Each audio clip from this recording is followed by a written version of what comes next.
We're back. For some of you, welcome to the annual public program of Friends of Korea 2024, Los Angeles, California. And my name is Gerry Krzic, and I serve as the president of Friends of Korea. And if it's your first time coming to one of our meetings, Friends of Korea originally started off in 2002 as an organization primarily of Peace Corps volunteers who had served in the Republic of Korea. But since that time, it has grown to include people who've been Fulbrighters, Fulbright ETAs, Project Bridge Youth Ambassadors, people interested in K-pop, no matter what their affiliation was to anything, if they were interested in Korea, they could become a member of our organization. So if this is your first meeting, if you're not a member, at the end of the program, we'll show you how you can become a member as well. And I think we have a very exciting program for you tonight. Again, I want to welcome everyone to coming, and we'll have 3 plenary speakers tonight that we're very much looking forward to. The first will be the Executive Director of the Asian Americans Advancing Justice in Southern California, and that's Executive Director Connie Chung. And then our next plenary speaker will be Professor Sunyoung from the University of Southern California, telling us about science fiction in South Korea, something that I think probably many of us don't know about, but we're going to learn. And then the third speaker will be Professor Jennifer Chung Kim from UCLA, talking about gender issues in South Korea, past and present. We all know about the transformations in many societies. It'll be particularly interested in hearing about what's going on in Korea. And then finally, we will have some awards to give out. We'll have the Kevin O'Donnell Distinguished Friend of Korea Award. We will have the Giving Back Recipient Award. And this year, you'll learn more about the Kevin O'Donnell Distinguished Friend of Korea Award recipient, John Keeton, who's in attendance tonight. John, you want to wave your hands? Everybody knows who you are. You'll learn more about John. And then also the KW Lee Center for Leadership in Los Angeles. Anybody from KW Lee Center here presently? They should be coming though. Okay.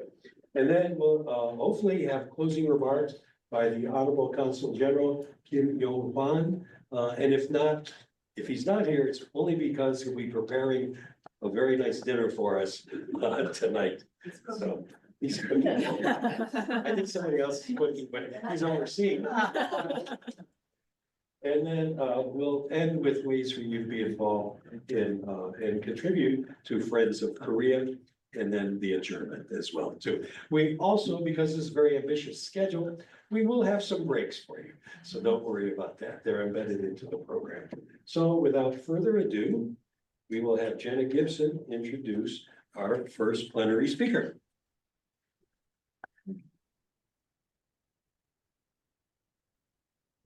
Hi, everyone. My name is Jenna Gibson. I'm a member of the FLK board. I'm also a Fulbright alum, so that's how I ended up here.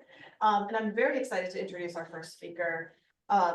Her biography and all of her great accomplishments are too long to introduce to you right now, so I encourage you to go look up the website for Asian Americans Advancing Justice Southern California, both to learn more about her and to learn more about this great organization. So our first speaker is Connie Chung. She is the Chief Executive Officer of Asian Americans Advancing Justice Southern California, the nation's largest legal and civil rights organization for Asian Americans and Pacific Islanders. Prior to joining, in August of 2020, she served as the Executive Director of the Korean American Family Services for 11 years. And prior to that, she was a public interest lawyer for 7 years, working on immigrants' rights, reproductive rights, post 9/11 racial profiling, police accountability, and First Amendment cases. Connie is active in advocating and addressing the needs of API and other BIPOC communities. She co-founded the API Human Trafficking Task Force of LA County, co-chaired the API Mental Health Subcommittee, and co-chaired the API Domestic Violence Task Force of Los Angeles County, among many other committees and advocacy activities. So we are very pleased to have her here today to speak with us.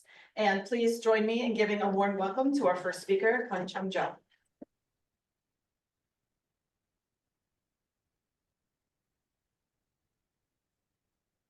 Thank you so much for having me.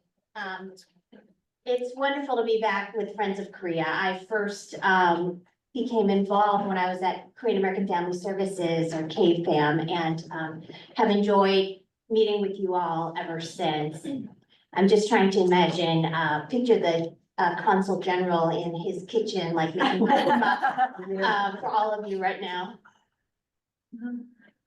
Hang with us, this is one of our scheduled breaks too. So,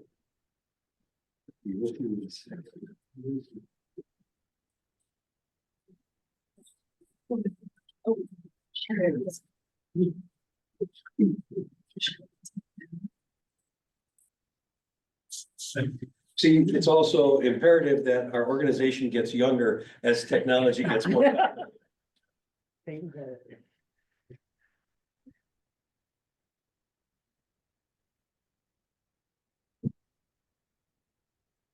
Okay, thank you. Can you all hear me okay? Great. Thank you for the introduction. Yes, I'm with Asian Americans Advancing Justice Southern California, or AJ SoCal. We are the nation's largest legal service and civil rights organization for Asian Americans and Pacific Islanders. We serve over 15,000 clients and communities a year through direct legal services, health access project, impact litigation, policy work, and demographic research. We have about 100 staff, almost 100 staff located in downtown LA, probably about 10 minutes from where we are today, as well as in Orange County through our Anaheim office, and we have some policy staff up in Sacramento as well. So I decided, I kind of changed the name as I was preparing my remarks for today. We're going to talk about Korean Americans as a community of contrast, and I'm going to talk about Korean Americans in the context of the larger Asian American and Pacific Islander community, as well as the larger context of the US as a whole. So first, let's talk about the populations. And first, it's important to know Asian American and Pacific Islanders are the fastest growing racial group in this country. And that's been the case for the last a couple decades and will continue to be as we move forward. So Asian Americans as a group grew between the 2010 to 2020 census by 40%. If you add on top of that Pacific Islanders or Native Hawaiian Pacific Islanders, that's an additional 1.6 million, and with a growth of 30%. So these are groups that are when we talk about AAPIs, we're talking about a rapidly growing group, both because of growth in this country, but because of the immigration influx. APIs are the fastest growing immigrant population. In terms of absolute numbers, APIs are immigrating in larger numbers now than the Latinx community. And we have the highest percentage of immigrants of any racial group. So not absolute numbers yet, but in terms of percentage of our population, a very high immigrant population. And that's contributing to the rapid growth of our community in this country. By 2060, there will be more than 45 million Asian Americans and Pacific Islanders, will be 11% of the 400 million Americans in this country. Where this growth is happening. So you'll see that traditionally Asian American Pacific Islanders have tended to be on the West Coast and the East Coast in large cities like New York, Los Angeles, San Francisco. But you're seeing that the growth is also starting to move, and where APIs are migrating to tends to look different than it was in the past. So the orange shades show you where those states, where the growth of AAPIs has increased by more than 50% of the API community in those states.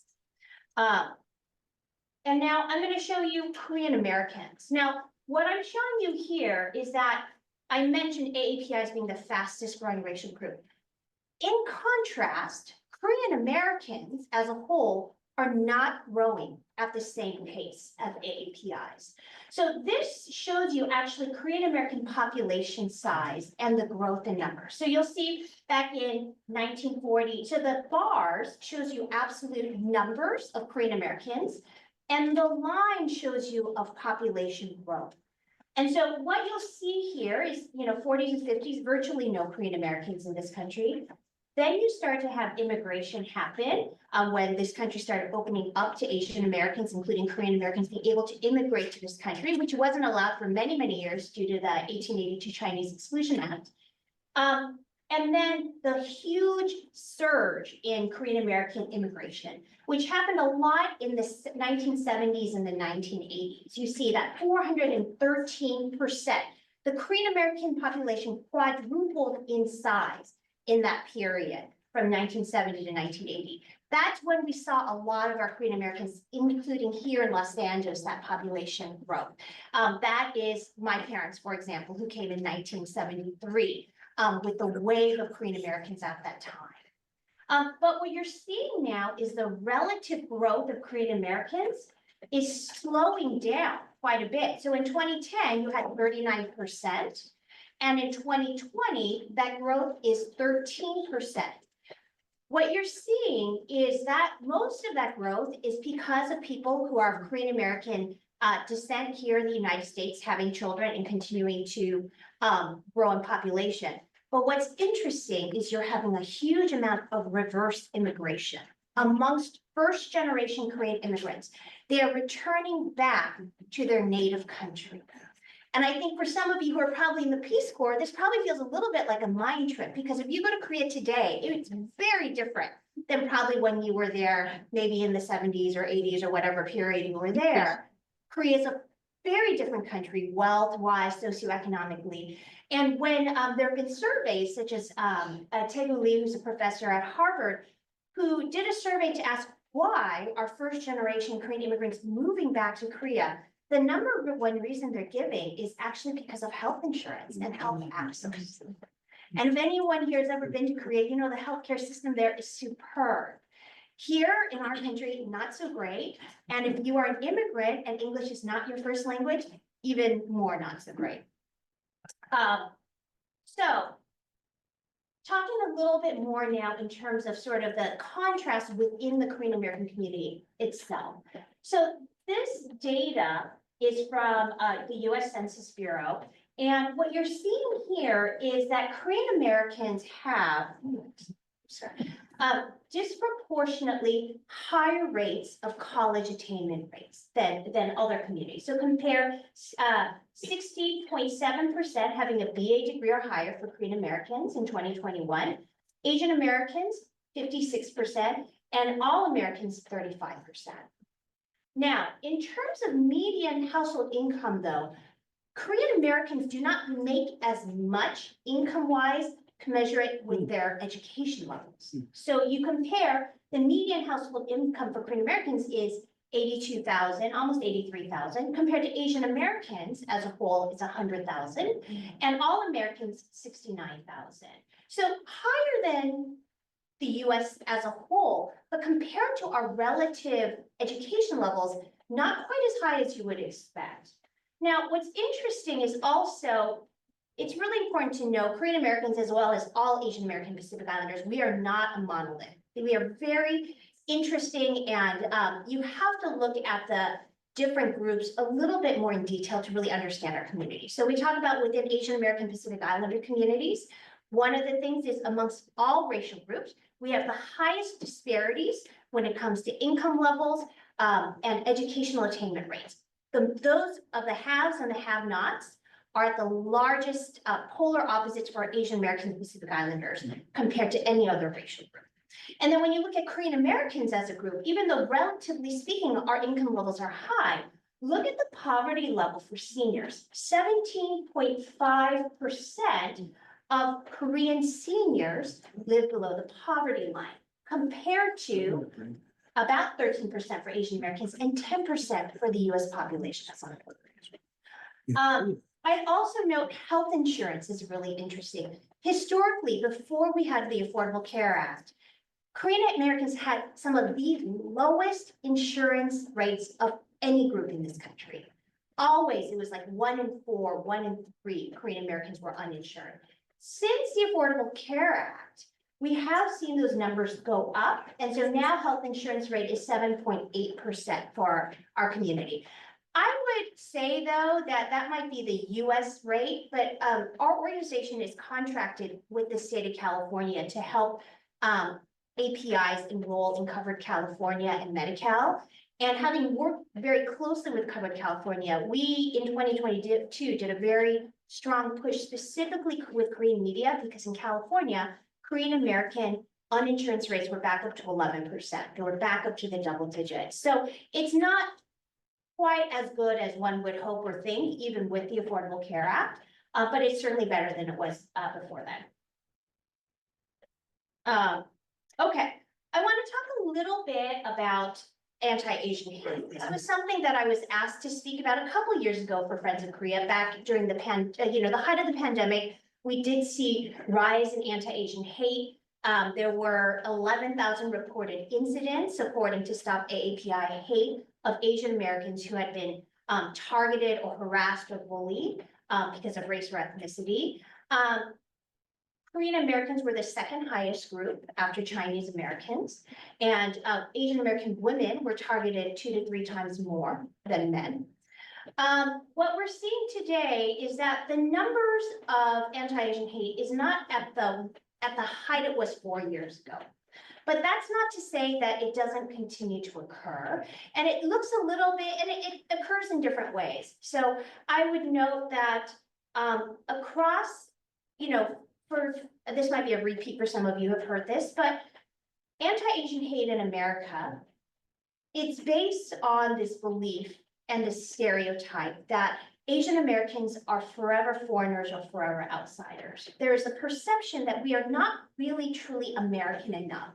And so that makes us suspect when America feels threatened or backed up against the wall. And so you see this historically in times when America feels like it's in crisis. Example, 1882, the Chinese Exclusion Act. You saw it in World War II with the incarceration of 120,000 Japanese Americans. You saw it with the murder of Vincent Chin in 1982 by Detroit auto workers who blamed the Japanese automobile industry for the economic demise that was occurring. You saw it with the Islamophobia after 9/11. And then you saw it with COVID-19. So the pattern is it tends to be pretty cyclical, that when US feels threatened, whether by disease, by economic competition, or geopolitics, and it's looking for someone to blame, Asian Americans often become the scapegoat. So it's important to keep that in mind, especially as we think about national security and geopolitics and what might happen in the next couple of years. But certainly we have seen that even still today. So with some of the tensions happening with the Communist Chinese Party or Communist China, what we've seen is over 30 states in the US have attempted to pass legislation that limits your ability to purchase land or home in that state if you are of Chinese citizenry. So if you are, for example, in Florida, where it has been successfully passed, if you are a Chinese American living in Florida and you have a Chinese passport, it is quite possible that you are prohibited from buying land or a home there in that state right now. So these are what we call alien land laws, and we've seen them against Asian Americans before. I think I went a wrong slide. So I'm a little bit out of order, but that's okay. So what we've seen is that when these laws have been passing when the US feels a little bit threatened by the CCP, and they're reminiscent on the top left corner. That is an alien land law that was preventing Japanese Americans from buying land here in California. And you see some of this similar ban on Chinese Americans or those of Chinese citizenry in the US now. You also see it play out with politicians, and this photo of the woman is Congressmember Judy Chu, who is the longest serving Chinese American Congress member in the US Congress, and she heads the Congressional Asian Pacific American Caucus. And she was told a couple of years ago, accused of being disloyal to this country. You're seeing it now with some of the political candidates where it is a common theme that, and I will say this happens on both parties. I'm not, we see it and across the country where Asian American political candidates, their loyalty to America is sometimes questioned by others, or they're sort of perceived as, oh, you have too many foreign ties or ties to communism. So that has been something that we've been seeing occurring as well. I will say last Tuesday, there is a somebody an Asian American, a Korean American who is running in Orange County. And there were lawn signs supporting his campaign for Congress, and they had been graffitied with the word gook on them. So unfortunately, we do see racism continue to rear its head. I'm gonna go back. So I'm just. Yes. Andrew Kim is likely to be elected senator in New Jersey within 2 weeks. Yes. Andrew Kim is way ahead in the polls. He's a wonderful, wonderful. So I thank you, sir, for bringing that up. I think when we talk about this community of contrast of Korean Americans, one of the things is talking about our political voice. So in total, as Asian Americans and Pacific Islanders are growing, our political voice is growing as well. So in 2020, Asian American Pacific Islanders casted votes 45% higher than they had done in the 2016 election. And what we saw was AAPIs played a decisive role in votes all over the country.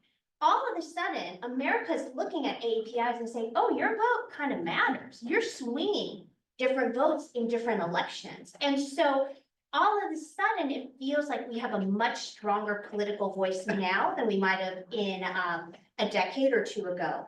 With Korean Americans, I think it's interesting. Our size is getting smaller relative to the entire AAPI population, right? So Korean Americans right now make up 8% of the AAPI population.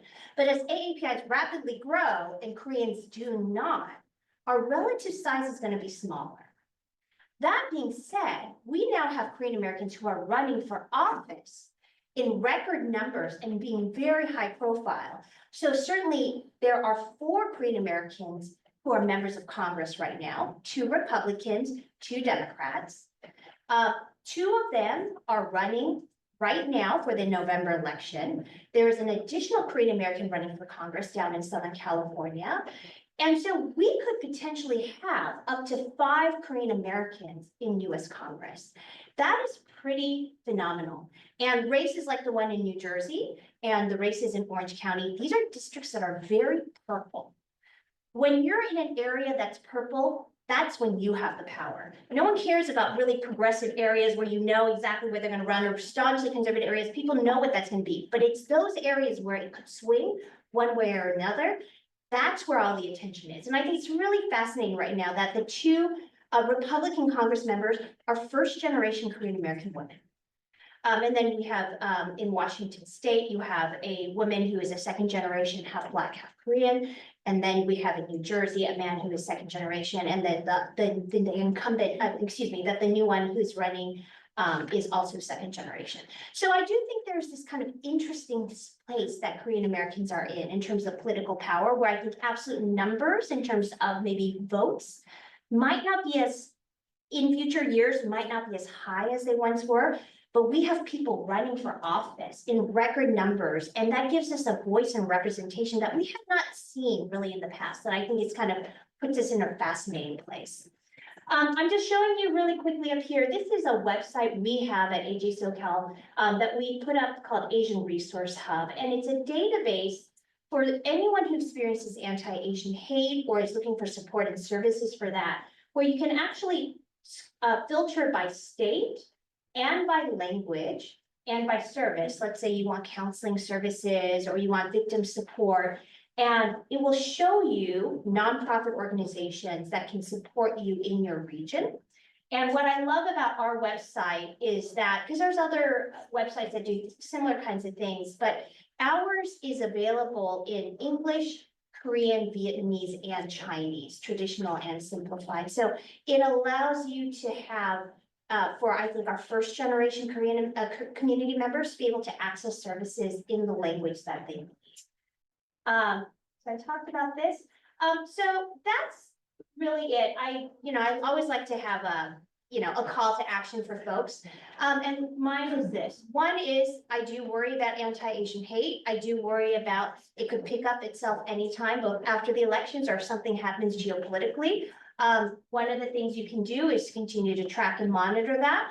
If you have not taken a bystander intervention training, it is something that our organization offers. It's a free 1-hour Zoom training that teaches you, should you witness an Asian American being bullied or harassed, whether online or in person, what we call the 5 Ds, which are strategies you can take to safely intervene and support the victim. The other thing is, please continue to look at our work, disseminate it. I will include my contact information after this. And then this is my call to action as a whole, is make sure to support and fund Asian American and Pacific Islander causes. Wherever you are, there was a study that was done a couple years ago that showed that in philanthropy, and so that's, institutional foundations like the Ford Foundation and groups like that, only 0.2% of philanthropic dollars in the US was going to Asian American Pacific Islander causes. That is 20 cents for every $100, right? AAPIs make up 7% of the population, yet we're getting a tiny sliver of the funds. And so it is my gospel to tell everyone, if you have the funds and you're looking what to support API causes, or if you support mainstream causes like your, college alma mater or a hospital, when they're asking you for the money, ask them questions like, oh, how many Asian Americans are on your board of directors? Or show me how this money is going to support communities of color. You put them a little bit on the hot seat right before you give them your money, and they will remember that that's important to you as a donor. And we want them to always keep in mind that they cannot overlook communities like ours, which because of the model minority myth, we're often, I think, overlooked. So that's it for my presentation. This is my email address. Sorry, it's a little hard to see, but it's cchungjo@ajsocal.org and our website. If I were smarter, I would have put like our Instagram and Facebook and things like that, but I'm not that good at that kind of stuff. So, that's it. Should I open up for questions? Yeah, so I think I will let you stay there so that people can hear you. We're gonna open up to questions. I already see one in the back, so why don't we just go straight there? Thank you. That's a great presentation, and I have to say, some of the numbers you provided in the beginning were quite surprising in terms of the amount of poverty among senior Korean Americans. I wonder if you could comment, to me certainly, I'm not sure, I won't speak for everyone else here, but the image of the Korean American is one of great success, academically, professionally, almost, hugely overrepresented in almost elite universities, highly represented in our professions like medicine and law. And I wonder to what extent, how that plays into you're in a sense competing for funding with other groups which are probably, haven't got the success. I mean, African American groups. There's a lot of prejudice against, people from the Middle East, people of Islamic faith. And I just wonder how you juxtapose, put that in juxtaposition for us. My other thought is, I'm on the board of a university, and, I know the US likes to, put races in categories. It's almost like, apartheid in South Africa in some ways, because you've got to have all these categories to put people in, and they ask students, where do you fit? And more and more students are saying, I'm a mixed background.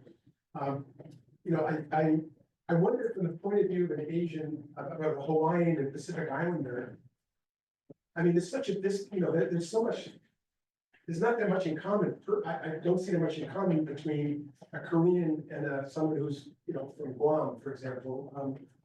How does that actually work, and why, does it make sense for them to be, losing power or gaining power, but being tied to other Asian, other from East Asia and other Asian countries?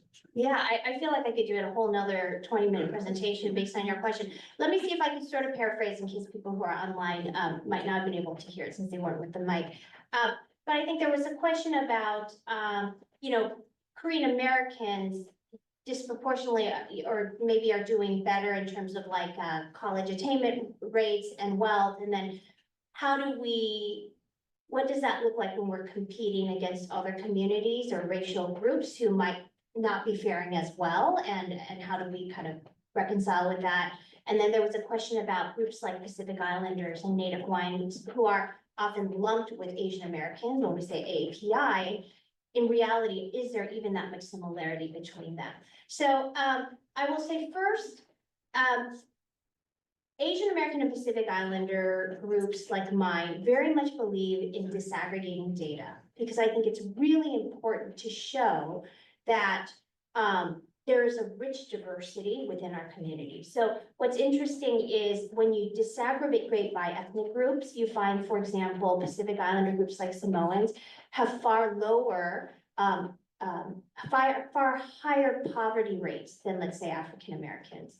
Cambodians have similar high school dropout rates as Latinos, and both of those groups have lower high school degrees than African Americans. So when you actually disaggregate data and you look at it, you find there are quite a few groups that are not doing quite well relative to Black and Brown communities who belong to our AAPI community.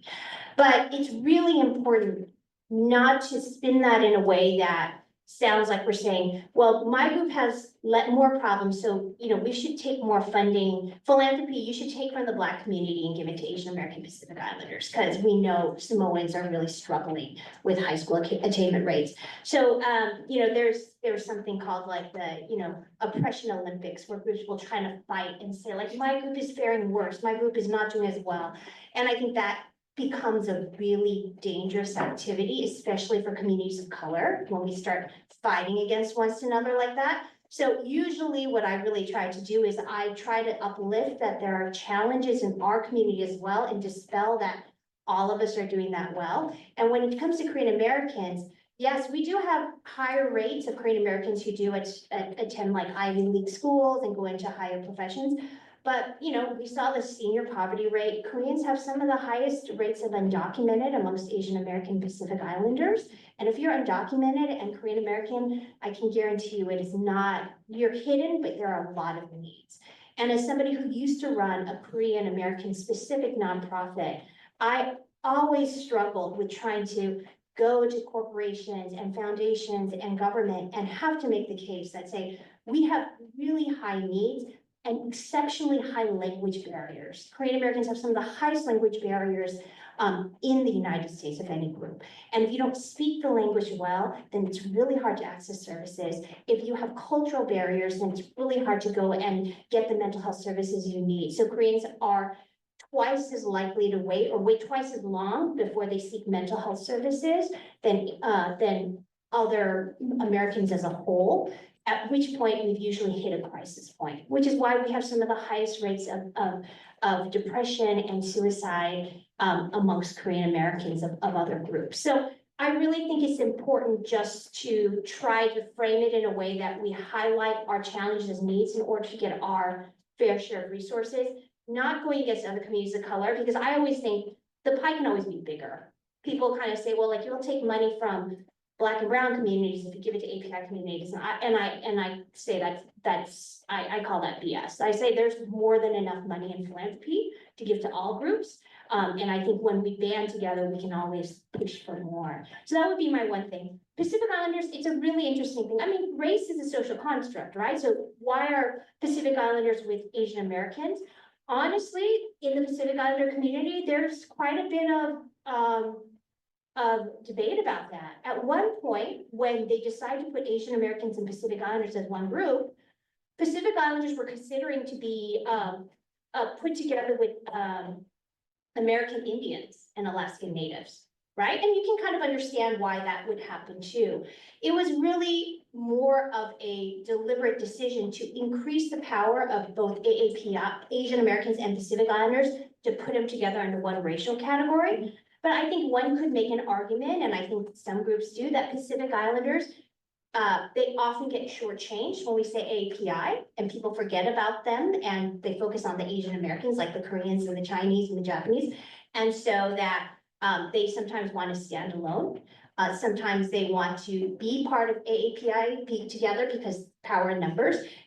There's no real good answer to your question with that. I think a lot of it is sort of strategy and what communities think will benefit them. And I think time will tell what happens in the future. I will say Korean Americans, what the Pew Research Survey, Pew did a recent Korean American survey. And one thing they found is Korean Americans are more likely than other AAPI groups as a whole to identify specifically as Korean American, as opposed to saying Asian American first.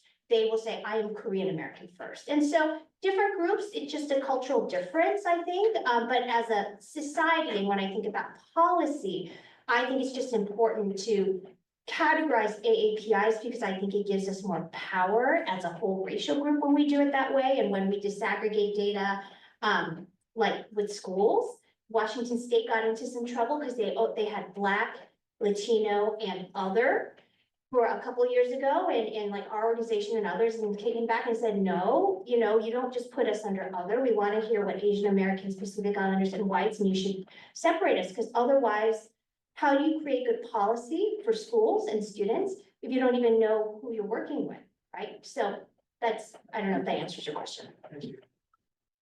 I actually have a question based on exactly what you're talking about, which is, obviously data is really important and you need to know who you're talking, with, who you're working with. And I know there are probably some struggles with accessing people to even get that data about them, and getting them to participate in the census, for example, is always a challenge for a lot of people, but especially for people who maybe don't speak English as a first language. So can you talk a little bit about not just, once you have the data, it's really important to use that, but how do you even get data about some of these communities? Yeah, that's a really good question. So, we do policy work and you need good data to have good policy. And so, for example, if you want to address anti-Asian hate, you need to know if the attacks are happening more towards Chinese, towards Koreans, towards South Asian Indians, because each of those groups speaks a different language. They have different religions, they have different cultural backgrounds. So how do you address a policy issue if you don't know who is being targeted, right? And that's true when you think about health outcomes. You can think about all sorts of issues where that kind of data is really, really important. Getting that data, especially for API communities that are highly immigrant, and for communities that have high undocumented rates, and I would say Korean Americans are one of them, it's exceptionally difficult. Because when census goes out there, people are worried about giving their data. They said, this could affect my family member, maybe I won't be able to get my visa, maybe I won't get a passport. People have all sorts of ideas of what happens when government comes knocking at their door and asking them for data. So our organization was one of the ones in the state of California. We were contracted to help reach traditionally undercounted APIs. And so what we need to do is then we send our staff or our volunteers who don't have a government badge on them, because we want to make it very clear that we are not coming from the government and we have to get the data. What's hard is there's a lot of misinformation and disinformation about what happens with that data. And I think now with things like Kakao and WeChat and Facebook, actually people, all sorts of misinformation spins out. And so we're also trying to combat that, to let people know that this data is important. Your census count, that one person accounts to more than, I forget, it's like $100,000 or $200,000 over the 10 years that the federal government will allocate for one person, right? So if you are a family of 5 and you skip out on getting counted for census, that is hundreds of thousands of dollars that your community will lose out in federal dollars. So we try to get that information out. When we do studies, we've done quite a few, we have a demographic research team, so they do a lot of surveys and community studies, and we just did one with the RAND Corporation. We overcount with immigrants. We just did a community needs assessment where we got 500 survey responses, and I think 375 were in language. We purposely go out and we overcount with immigrants to compensate for that, because most places, when they do surveys, they don't really do that kind of deep language needs that our API community really needs if you want to get data on this. Which is also why data on APIs and when you get specifically to groups like Korean Americans, it's really limited. It's hard to find. Korean Americans are a little better. Chinese Americans are a little better, but when you try to get to data on like Samoans, Hmongs, like smaller groups, it's nearly impossible to find data specific to those groups. We have a very long program, so we would love to keep talking, but hopefully we'll have a chance during one of the breaks to ask more questions if you're available.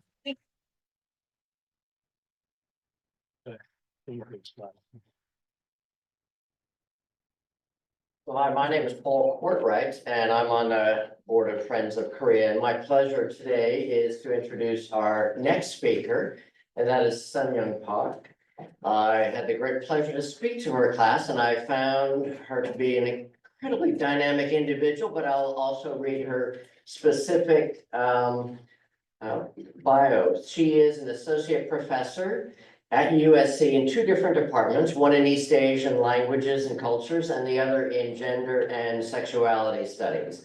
She is an author of a book, which hopefully we'll see back in the back after a bit, related to the proletarian wave, literature and leftist culture in colonial Korea, 1910 to 1945. And she's also edited and translated several volumes of a number of books, which I have the list here for those who are interested. I think most importantly, she received the Uplifter Award from the International Association for the Fantastic in the Arts. You're gonna have to tell me what that organization is. That sounds interesting. Anyway, she is currently working on a monograph on science fiction and the politics of modernization in South Korea. So please welcome Sunyoung Park.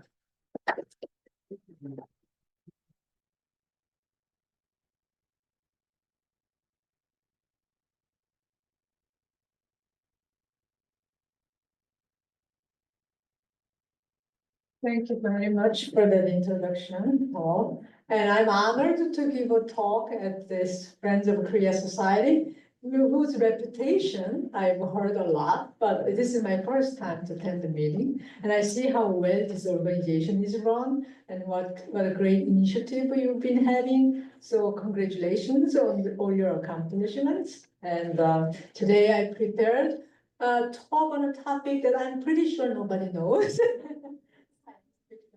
Okay, so science fiction is enjoying actually great popularity in Korea and in recent a few years. Yeah, and it seems like right now, if you're observing the scene, you think, oh, yeah, of course. I mean, South Korea is making global headlines for all kinds of high-tech topics, right? Bitcoin, people, you probably heard about it. Cosmetic surgery. Also speed internet, right? And their like transportation system is also high tech. And the robot density per capita, Korea is a world record, and by far margins. And compared with the US, it's like 6 times as dense. So which means 6 times as much you see a robot going around in Seoul street. However, just a few years back, say early 2010s and mid 2010s, both domestic and international observers were complaining that Korea, despite its high-tech culture, has not produced science fiction. And this has a lot to do with actually the lack of scholarship. Nobody was making record of the science fiction texts that have been produced in South Korea. So I'm trying to provide a scholarship. And in fact, now I have a few colleagues in the North America and a lot more in Korea who are working on this topic. But when I first started to work on it, say early 2010s, basically I would be invited to give a talk on proletarian wave, like a colonial leftist culture. I mean, because of that, they invite me, but then I go to Korean universities and professors are looking at me like, what, science fiction? Whereas students are like, yes, science fiction, right? So that has been the atmosphere. Today, I have prepared to give you just a very broad outline of science fiction's development in South Korea. And I will conclude by reflecting on the critical significance of this new outline that I'm drawing. So some of the facts here are well established. Some I am trying to establish through my own archival research. So science fiction arrived in Korea early 20th century. And this was like when Koreans were, trying to understand Western style modernity, and they have translated, among others, Jules Verne was the most popular one, these adventure stories, right? And of course, the H.G. Wells, those people were also there, but the most popular was Jules Verne. So it was translated by Ihejo, who's a famous figure at the time. At the same time, after March first movement, socialism is on the rise, and leftists have their own vision of modernization and their own fascination with techno-industrial modernity. So Karl Popper's RUR, which has given us the term robot, has been translated multiple times. However, partly because of the Japan's suppression of science education in Korea, and also Koreans to a degree invest alienation from the techno-industrial modernity. For instance, those of you who did medical service in Korea will remember what few doctors the province, rural Korea had. And overall, throughout colonial Korea, doctors were rare, so there's like hostility against Western medicine because it was seen as a privilege, right? In colonial Korean literature, you find those phenomena. And that results in the writing of by Kim Dong-in, a famous writer, Dr. K's research, which takes very skeptical view of modern science. So all that, despite the fact that some intellectuals did try to promote modern science by launching a magazine, Science Korea, in 1933, which also hosted like Science Day kind of events. That meant that it is only with the great influence of American popular culture and with the effort to rebuild the nation in the 1960s, the science fiction have become popularized as mass cultural phenomenon. And in fact, in the 60s, science fiction was a genre, right? But it was a genre majorly for young adults. So we see like Hagwon, 학생과학 kind of magazines, and they have actively published domestically produced SF novels. And that extended to visual media. So we have like superhero, like this Kim Sano's Wi-Fi, it looks like Batman and Batman Superman combined together. Very popular boys comics and animation, and as well as in adult science fiction, adult films. Typically SF film, you know, like even today in America too, SF, science fiction, and horror are mixed together. So that kind of monster freak, Frankenstein, you can find in the 60s.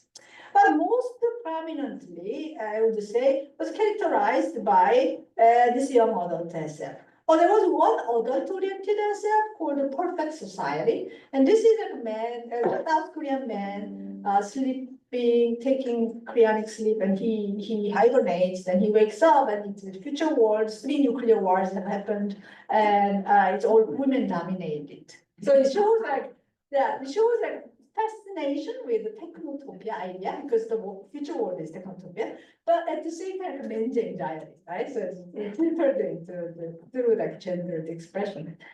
As for the young adult SF, there's this prominent writer, Han Na-won. What inspired him was 1957, the onset of the space race. And of course, Koreans were also preoccupied with both the fear of nuclear power and the aspiration for nuclear energy. So Han Na-won would be writing narratives about Korean either boy scientist or astronaut, often in alliance with or with the support of American, like Princeton professors or something, and rivaling against the Cold War enemies, like Russian, either for space odyssey or for inventing cutting edge technologies. Recently, 2027, with the support of South Korean fandom, they made this film, The Moon, and contemporary Korean youth would be like, hey, it looks a bit outdated, like the sensibility of it. Now, if you ever wonder, 1960s, what kind of young adult SF was, mainstreaming in South Korea, you can watch this film. And it really shows that it's like Han Na-won wrote it or something. In the 70s is the time when, KAIST was founded and Korean industrialization happened. So when I first began to do the research, fandom had written their own historical narrative. And like the 70s, SF dies, right? The 70s, 80s dark era of Korean SF. So I was curious because I grew up in seventies and I've seen a lot of SF texts. So what happened to them? So I dug into it. Domestic creativity actually did decline. And I think likely because of state censorship, right? Whereas a lot of foreign products came. So all these golden time, Wonder Woman and Bionic Woman and $6 Million Man were there, as well as domestically produced and of course Japan influenced the super robot animation. So in the seventies, if you look at just the domestically produced text, maybe we can say the super robot animation represents 1970s. And that is like, whereas before SF was pedagogically trying to teach the young readers of science, techno-scientific methodology, and but really like inspired them with the technological wonder. In the seventies, however much I also like the Convoy, it shows the kind of militarist, right? He fights against red devils, right? So militarism, developmentalism ideals were there. At the same time, alongside it, we're growing a small crop of adult-oriented texts. Now, these are not quite like your orthodox SF, but like 조세희, Proletarian Bildungsroman, Dwarf, what may have read it, you remember, who's Fulton translated it. Here, you see utopian motif, as well as dystopian. And then 신기화, high school teacher, was Catholic produced. And here comes Nuclear Box, which addressed both the industrial pollution and the fear of nuclear war in the Korean Peninsula. Then Gogoil wrote Searching for an Epitaph, which compared the militarized society of 1980s under Sunyoung to colonial Korea. And that way he conveniently circumvented the censorship. And then there's Kim Jung-bam, who made this kind of memorialized South Korea's democratization movement, but through the storyline of cyborg revolution. These, in my book, I call them protest SF. They were, however, marginal, was not quite established in genre. So it was really 1990s when science fiction among adult readership and audience was established as a genre. And yes, influenced IT revolution, right? The computer arrived. This is globally cyberpunk era, metrics, right? In Korea, you see kind of cyberpunkish inspiration, but it's a bit different. Like cyberpunk, you often see this activists working against this mega corporation, a dystopian future, right? But in 1990s Korea, you see techno optimism that was there in the 60s, kind of making its revival. And so Dae Kim, she studied this period, and she applied the term techno fiction to 1990s South Korean SF. And she was arguing that this techno fiction shared the techno optimist utopian even aspiration with the public discourse of the time, therefore producing different kind of literature from cyberpunk of the West. And these are all magazines and anthologies that they were published at the time. Another very important contribution this period made was the fandom. That is, the fandom was formed. Okay, the first fandom, South Korean fans would say, was formed after Apollo landing, science fiction writers club in the 60s. And then it dispelled without leaving its legacy.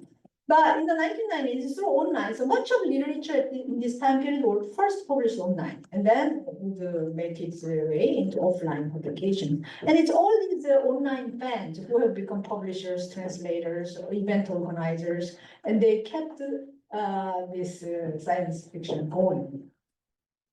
Now, moving on to contemporary era, about the new millennium. So thanks to the fans, the SF was continually, not quite continuously, but continually developed, because magazines are all short-lived and that. In the new millennium, the first decade, SF fans would remember it as kind of a darker time. Why? Because there was this Asian financial crisis. So Koreans were disillusioned with the belief that they held on to very long in the teleological progress of history, right? And in that atmosphere, more popular than science fiction was fantasy.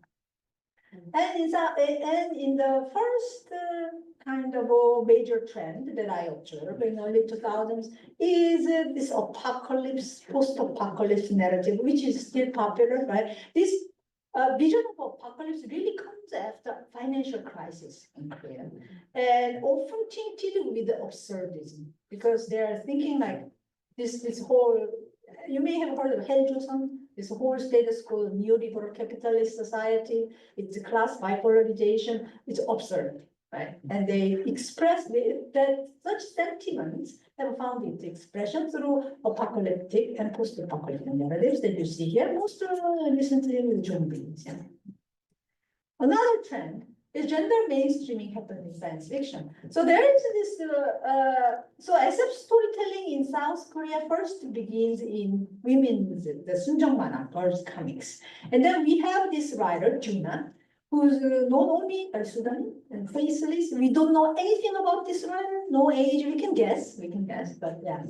And we go by the pronoun they, they've been there in the 90s and have been prolifically writing SF. So because of their presence, the currently there are of all South Korean SF writers, about 50% are women. I think this is exceptional in the world. Yeah. So we today have like Kim Bo-young, the first one who went by her real name and published SF, and most recently the best-selling writer now Han Gang-tapdid, of course. Congratulations on Nobel Prize, Cho Kim, and she comes from Science College. She has hearing disability, and her writing would be cutting edge in anywhere in the world. Yeah, it touches on disability studies, feminist, queer, ecological themes as well. And up there is a movie, Sunyoung, Space Sweepers, and features this transgender robot, and that's because of the strength of this queer feminist SF in Korea. Yet another trend is ecological, environmental and ecological SF. Yeah, of course, Cliffy, right, made its way in Korea too, especially after global epidemic. And here too, women are actually leading the trend. Globally, outside Korea, best known is Bong Joon-ho's films, right? Snowpiercer and Okja. But inside Korea, you observe like the rising of environmental SF. Women contributed majorly. So yes, in comics, but also in the early 2000s through young adult SF, and today with adult SF. Yet another trend I'm seeing, and this is the last one I'm introducing, I would call it speculative traditionalism. There is an effort to integrate, right, Taoism, Buddhism, these Korean traditions into SF narratives. And this is called in the United States, indigenous SF, or like Afrofuturism. In Korea, it's integrating, but at the same time, the integration often happens in critique of society, whether it be decolonial or anti-capitalist or environmentalist. So I thought of calling it speculative traditionalism. So then what's the importance of this history of South Korean science fiction? I would say there are largely two. One is the science fiction has been playing key role, as you have seen, right, in the popular debates over techno-scientific environment. But it has been completely ignored.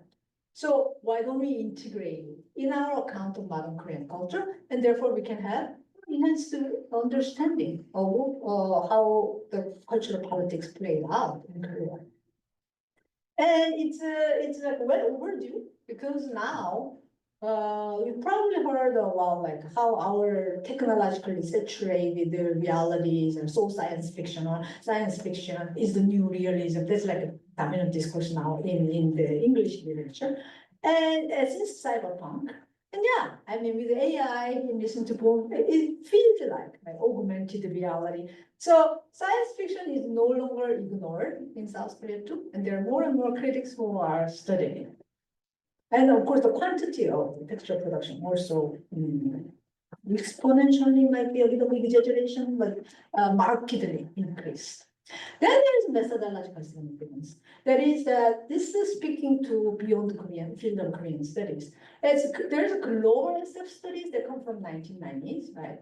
And so it's American critics looking beyond the traditional strongholds of West and Japan to look at other cultural traditions in the SF field.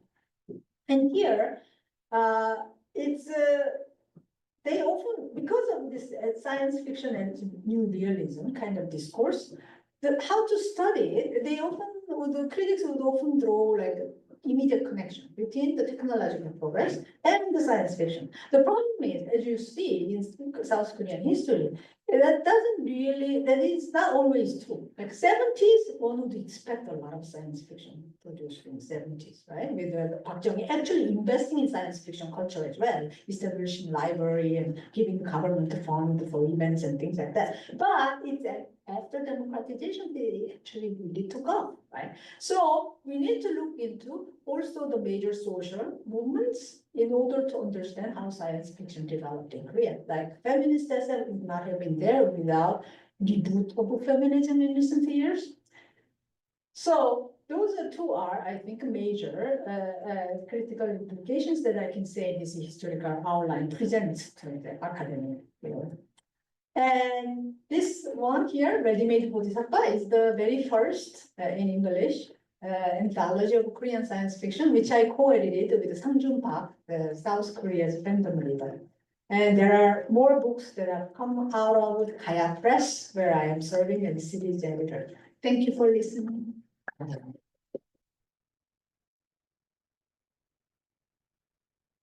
Great. Are there some questions or comments for Sunyoung? Anybody who's a taekwondo? Yes.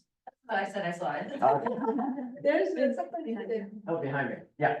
Yeah, I think it's unfortunate in the US that speculative fiction, science fiction, utopian fiction tends to get compartmentalized and therefore overlooked by people who should be thinking more about it. A local example is a writer from the town I'm from, Altadena, Octavia Butler. Oh, yes, of Yeah, course. who is compartmentalized as both Black and science fiction. Right. And it's most unfortunate because she's speaks truth. Right. Yeah, when the Tuna, the writer from 90s, I read them, their work when I was at college. That was impressive. But it was impressive in the sense of like, it was wondrous. It was just so different from other kinds of writings. Then I came here and I studied English literature and I began to study science fiction as well. And I'm like, wow, this person was genius because Juna read Octavia Butler in the 1990s. And Juna also read male writers. And then Juna would tweak it, giving like a queer feminist tweak to it. And that's like, wow, they're so much more advanced than many others of their era. So I have a question for you. I found it fascinating. You said that a large proportion of the science fiction writers are women. Yeah. That is not, that's unusual for America. Is that correct? I mean, I don't know science. America, 20 to 30% will be women. America is about 30%, but it's much. What do you account for that? What do you think is the reason why it Yeah. has become more of a venue for women? Yeah, so Korean literature world, it's not very friendly for science, just like in the English literature too, right?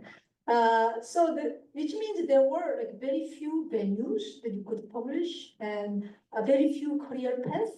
And men, breadwinner in South Korean society are not able to really do that is one reason. But Juna kept publishing both film criticism and science fiction story. And through Juna, so there are two veteran writers, Kim Chang-gyu and Juna from 1998. And whereas I think for men, SF is there, but it's kind of their own narrative because the young adult SF is there too. For women, it was a whole new discovery. And then with the rising of feminism and 1990s women literature strands, we, I think, discovered the kind of, as a mess first, the creative potential of SF, because SF allows experimentation on gender, sexuality, and body, right? So women really got it, you know, women got science fiction. Whereas men, I think, are still, when you want a literary career, SF is not the way to go, it's more like a literary fiction. Might be the case, but recently, more and more, I think men are also taking interest, yeah. Okay. Okay. Yes, so we have a question from our online audience because this is a hybrid meeting. That's what this little contraption on the table is for. And the person in question asked me to read it for you. So this is a question from Jasmine, and the question is, in the speculative traditionalism genre, do you see more examples of using technology in traditional practices or future people returning to traditions like back to the land? Type of movements. How do you see this traditionalism, speculative traditionalism genre play out, I guess? I see, it's more, there's a writer, Park Sung-hwan, who's a high school teacher, and he only self-publish and sells books that way. And he is really the one who been giving momentum to this. So he integrates the inspirations from Buddhism and Taoism to create like a future world. It may be all virtual, turns out at the end, right? But the world has this alternative social order to our own. And what anchors it is this philosophical inspirations of Buddhism and Taoism. And women like Young Kim would also project the world of that kind infused with the traditional philosophy and where alternate like gender, order of gender sexuality play out. Okay, thank you. Any other questions? No? Thank you very much. Okay, hi again, everyone. My name is Sherry Davis. I'm a K-25. I'm not on the board. And it is my pleasure to introduce someone who's a good friend, Jen, as well as it's my honor to introduce Dr. Jennifer Jung Kim. She received her PhD in Korean history from UCLA. She currently teaches courses on the history and cultures of Korea and East Asia in the UCLA Department of Asian Languages and Cultures, the International and Area Studies Program, the Honors Collegium Program, International Development Studies, and is affiliated with the Food Studies Program. She was selected for the Distinguished Teaching Award in 2021. She is also actively involved in promoting K through 12 education on Asia and is an advocate of active learning through reacting to the past pedagogy. Jen is also a big K-drama buff, and she has watched some 280 K-drama series since March 2020 when the pandemic lockdown began, which was when I started, and she began keeping a list.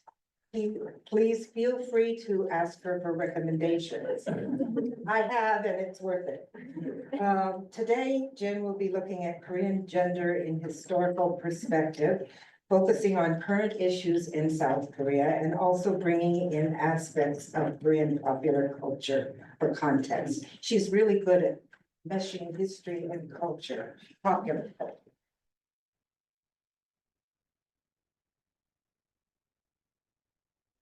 Thank you very much. Wonderful to be here with my very dear friends, Gerry and Nancy, and I've heard so much about Friends of Korea.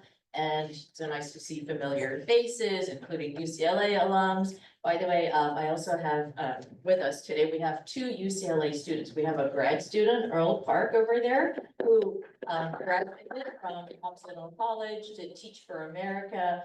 And I Googled you and apparently you never told me, but you're also a rapper. Also, we have a phenomenal undergrad, Max Jenkins over there, who literally grew up in the circus, is with the UCLA Spirit team. Is that right? Spirit Squad? Yeah, yes, Spirit Squad cheer team. And he's also an actor, pretty famous actor. Also at the table are some Korean candies, because I just got back from Korea. The yellow ones are insam or ginseng candy, and the dark ones are kopiko, which is coffee flavor. If you watch K-dramas, you've seen kopiko, which is actually Filipino candy, but it's more popular as a Korean one. What else? So, is there someone who can help me during my talk? Or actually, it doesn't have to be, well, a little bit in the beginning and then at the end, someone who's got their hands free. Anybody? Yeah, here. Do you have to be on your computer? It does- Not for the actual Okay, talk okay. portion. Already props. So, yeah, so thank you so much. And we start with questions. So I like people to participate, and if you speak, then you get to pull out a prize from here. These are all- So how do you characterize women in Korea, especially for those who are return Peace Corps volunteers who were in Korea? I'd love to hear what you think. You know, yes. Most helpful people in Korea. Okay, as people speak. Don't look, make it a surprise.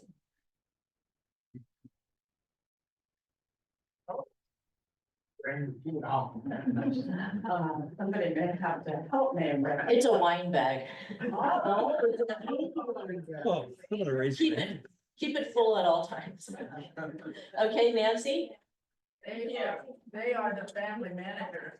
Okay, so our first answer for those on Zoom said they're helpful. Nancy says they are household managers, okay?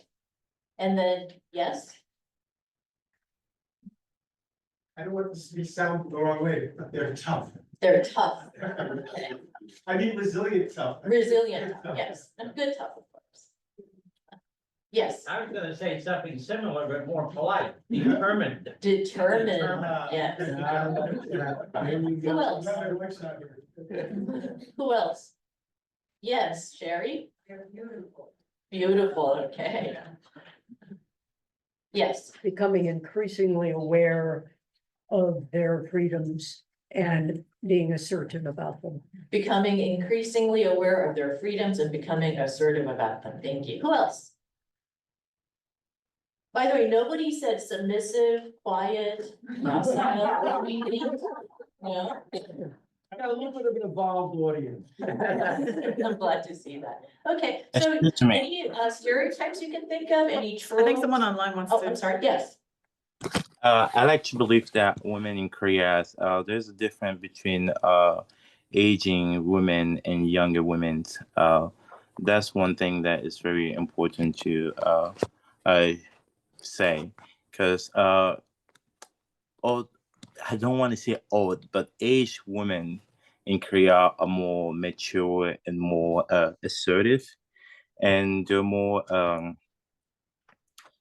stable and organized. When young women in Korea are more dreaming, goal oriented, and very focused also on beauty. So that's my knowledge of women in Korea. Okay, thank you for sharing that. Anybody else? Okay, we'll go on, so you can just hold on to the bag for now. And if you're not sure what you got, feel free to ask me. I just got back from Korea very recently, so brought a bunch of things. So just very briefly talking about the old times, is that before 1644, class or social status was much more important than gender in determining one's status. So so for the Youngwan, the aristocratic women, they really had things like equal inheritance, and they lived with oftentimes their own natal family after getting married. So it's very different than what you might have experienced if you were in Korea in the 60s or 70s.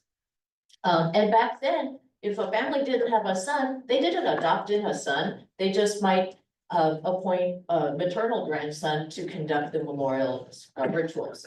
This really changed around 1644 when the Manchus took over China, established the Qing dynasty, and the elites in Korea decided, China's gone to the barbarians again, Korea needs to become the last bastion of civilization. And so they became more determined to be Confucian after that. Okay, let me see. This is not. Okay. In pre-modern Korea, women, elite women, Youngwan women had private, were mostly focused on private lives, not public lives. They really functioned within the family. And Youngwan women didn't go to schools, neither, they were just educated at home. And they had a lot of textbooks for females, but they focused on moral education, especially Neo-Confucian moral education. And they had the Hangul, invented in, hold on, I just blanked, 1490, wait, somebody help me, Leanne. 1468. 1468, something like that, yeah, 1468. Sorry, still jet lagged.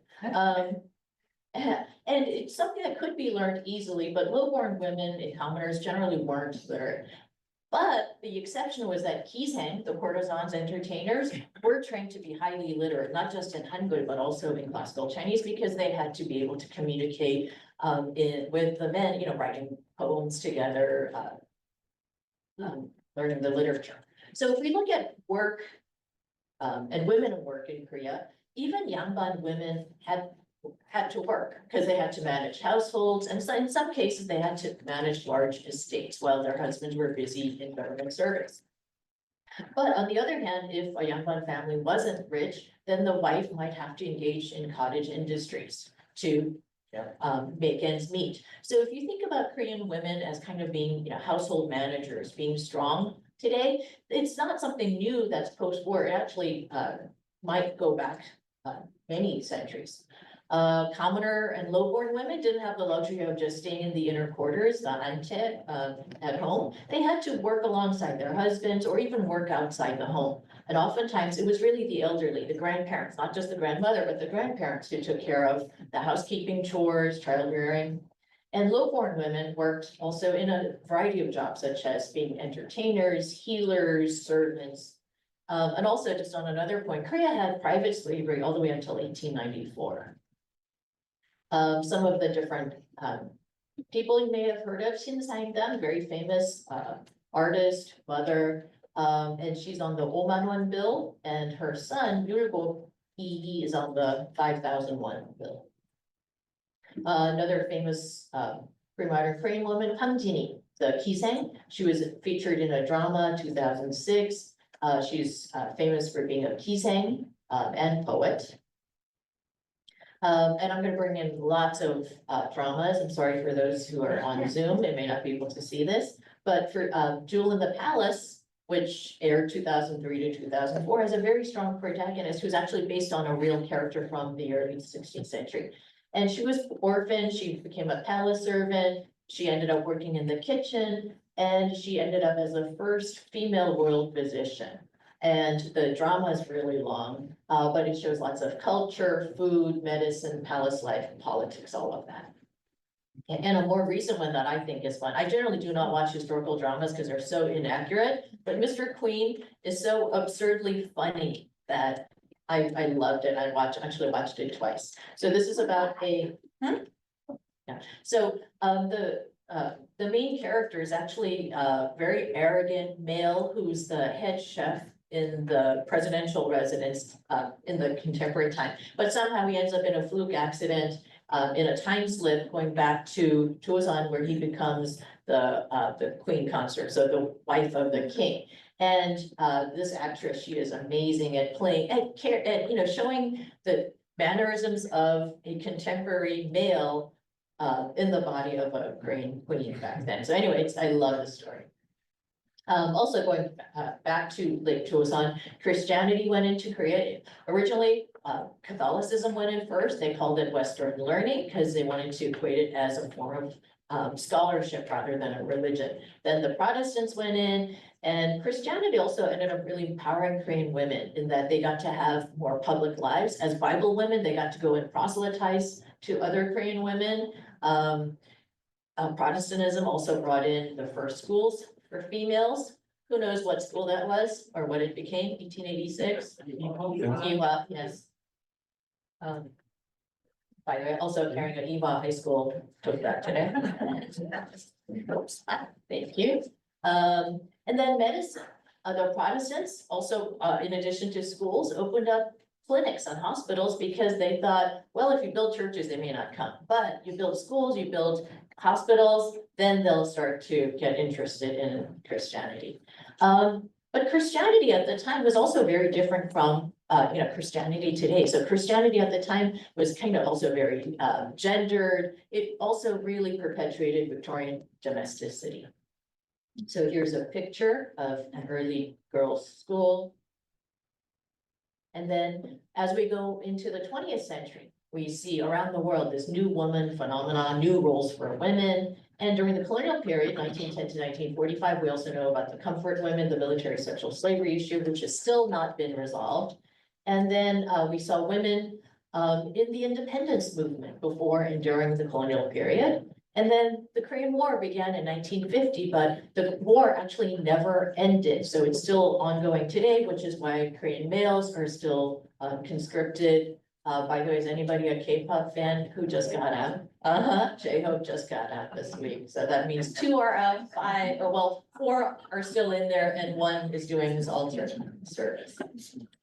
And throughout the colonial period, women were told, oh, we can't worry about women's issues because we need to have, independence first. And then throughout the period of democratization, when some of you were in Korea, women were told, we can't worry about women's issues because we need democratization first. So after 1987, women were able to really focus on, okay, now it's our time.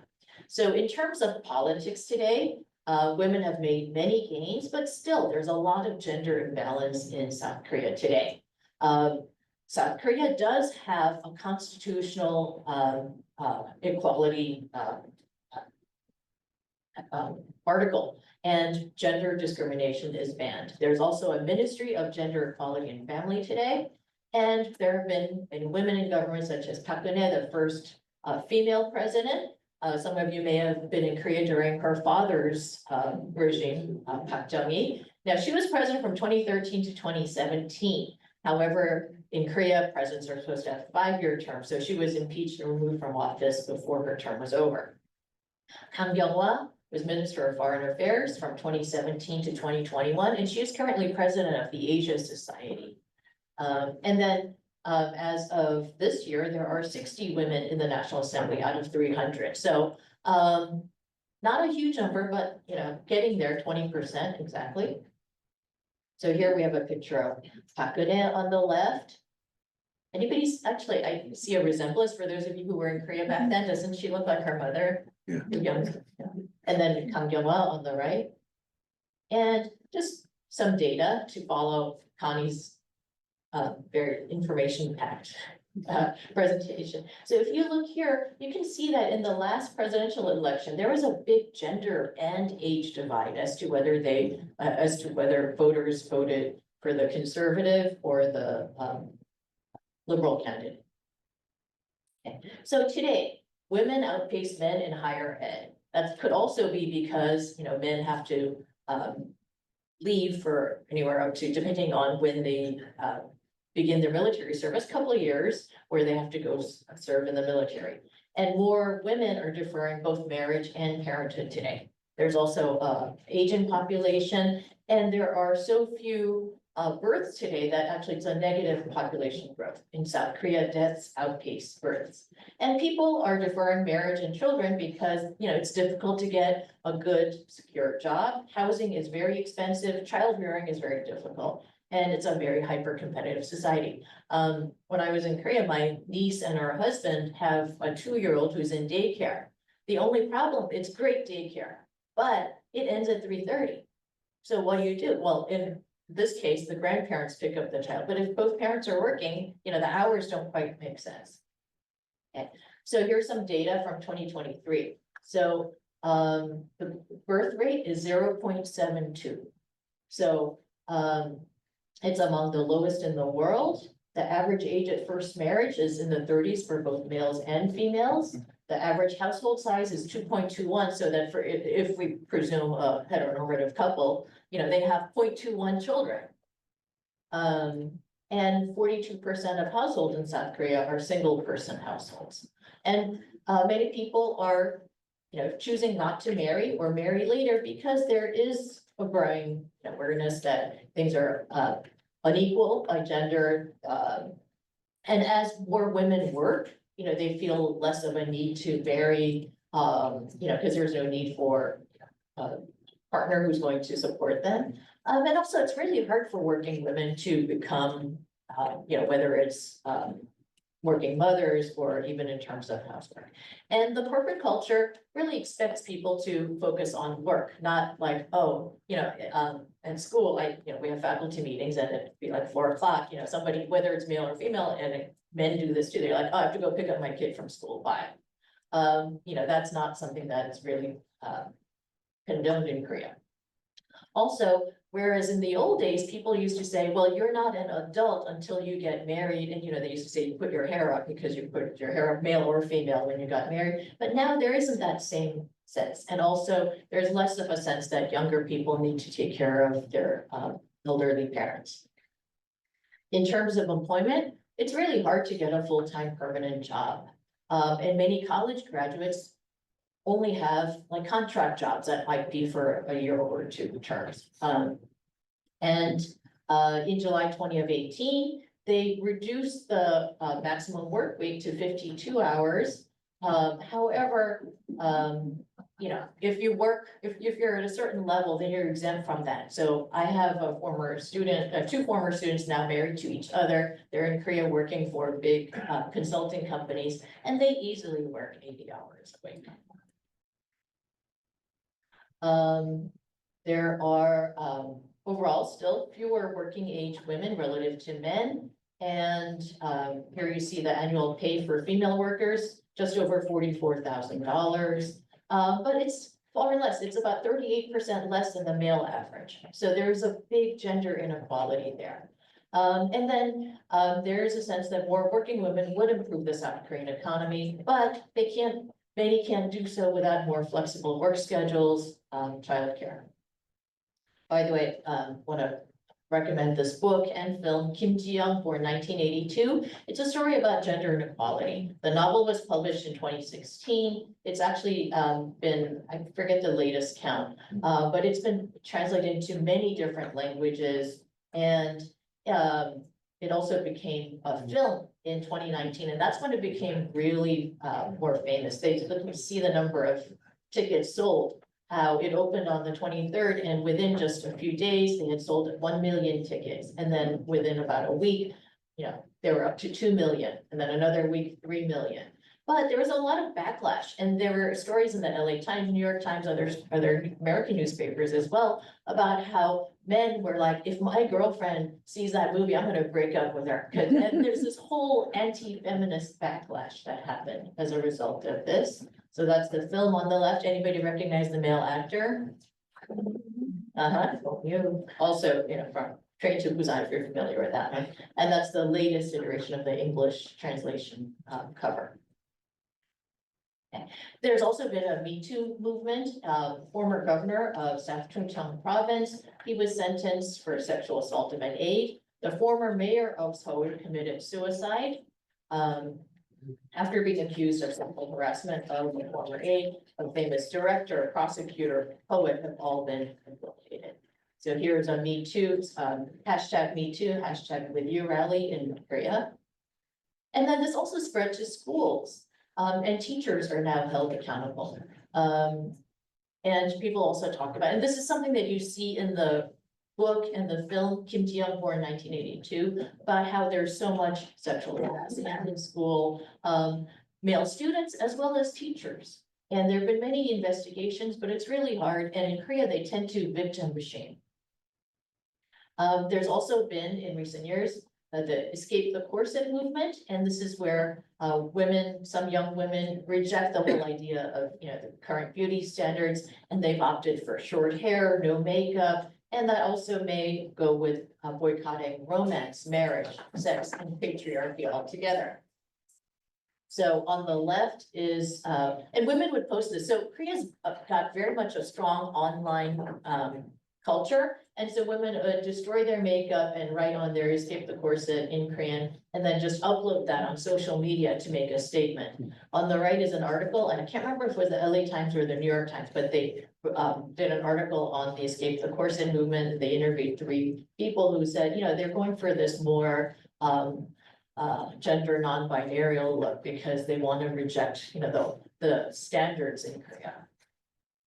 There's also been a lot of violence against women with what they call 몰카, spy cameras, sky cams. And there was also the highly publicized Burning Sun incident where celebrities were drugging and raping women and then videotaping it and sharing those videos. And it didn't just end there. It also spread to, turned out that there was police bribery and corruption to help them keep this quiet.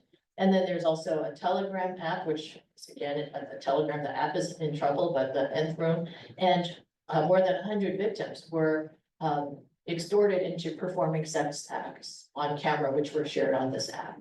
And then in 2016 was the Gangnam subway station murder of a woman in a public restroom. And he did this because he said he hated women. He's what in America, you know, people often call incel. And also, talking about the importance of the online community. So people at Gangnam Station made kind of like a memorial, you'll see flowers there, but also they wrote messages on Post-its, put them up, and then they would post this on social media of their message. So this is an interesting thing, it's called sticky activism. But you know, so crossing over from the in real life to online presence. In Korea, there are also many migrant brides, migrant workers. See some of the pictures here. And then, of course, there's the Korean wave. K-pop girls, who's heard of Blackpink? Who's heard of New Jeans? Okay. And you know, there are of course K-dramas. By the way, Korean dramas tend to have a lot of strong female characters, not surprising.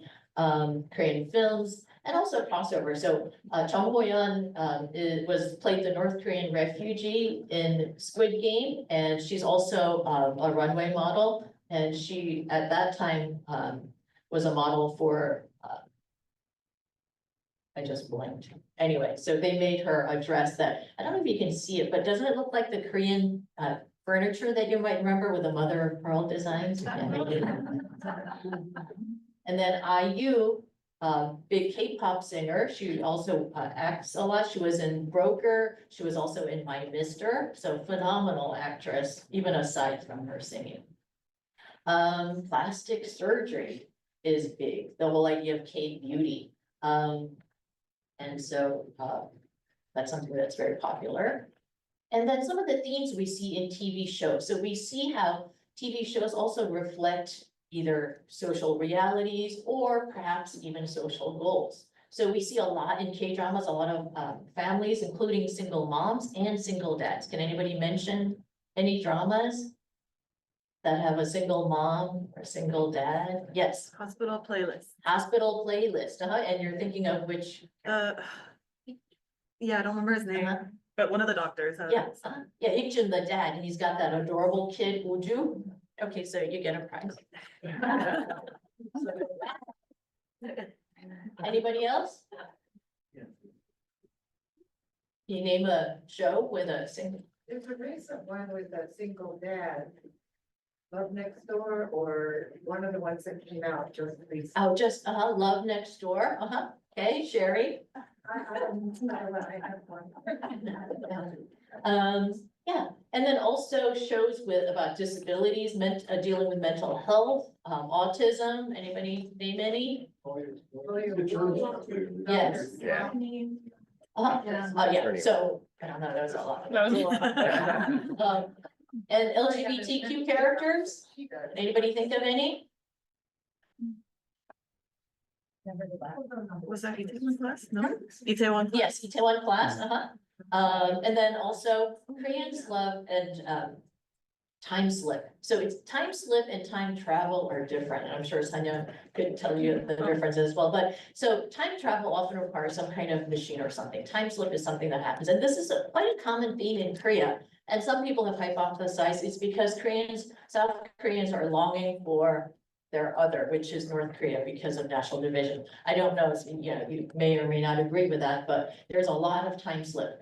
A more pragmatic reason why so many Korean dramas have time slip is because, well, you can't have product placement in the 19th century. You gotta have it today to have product placement.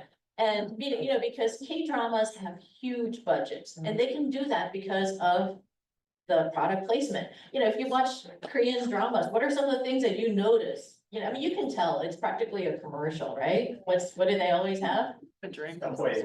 Subway, what else? Topiko, chicken, yes, different kinds of chicken. Fancy Fried cameras. Cameras? Like if a product is always zooms in on some kind of like camera or technology thing. Yeah, technology, yeah, even, fancy coffee makers and cars, right? Why is it that everybody, all the main characters are driving the same brand of car?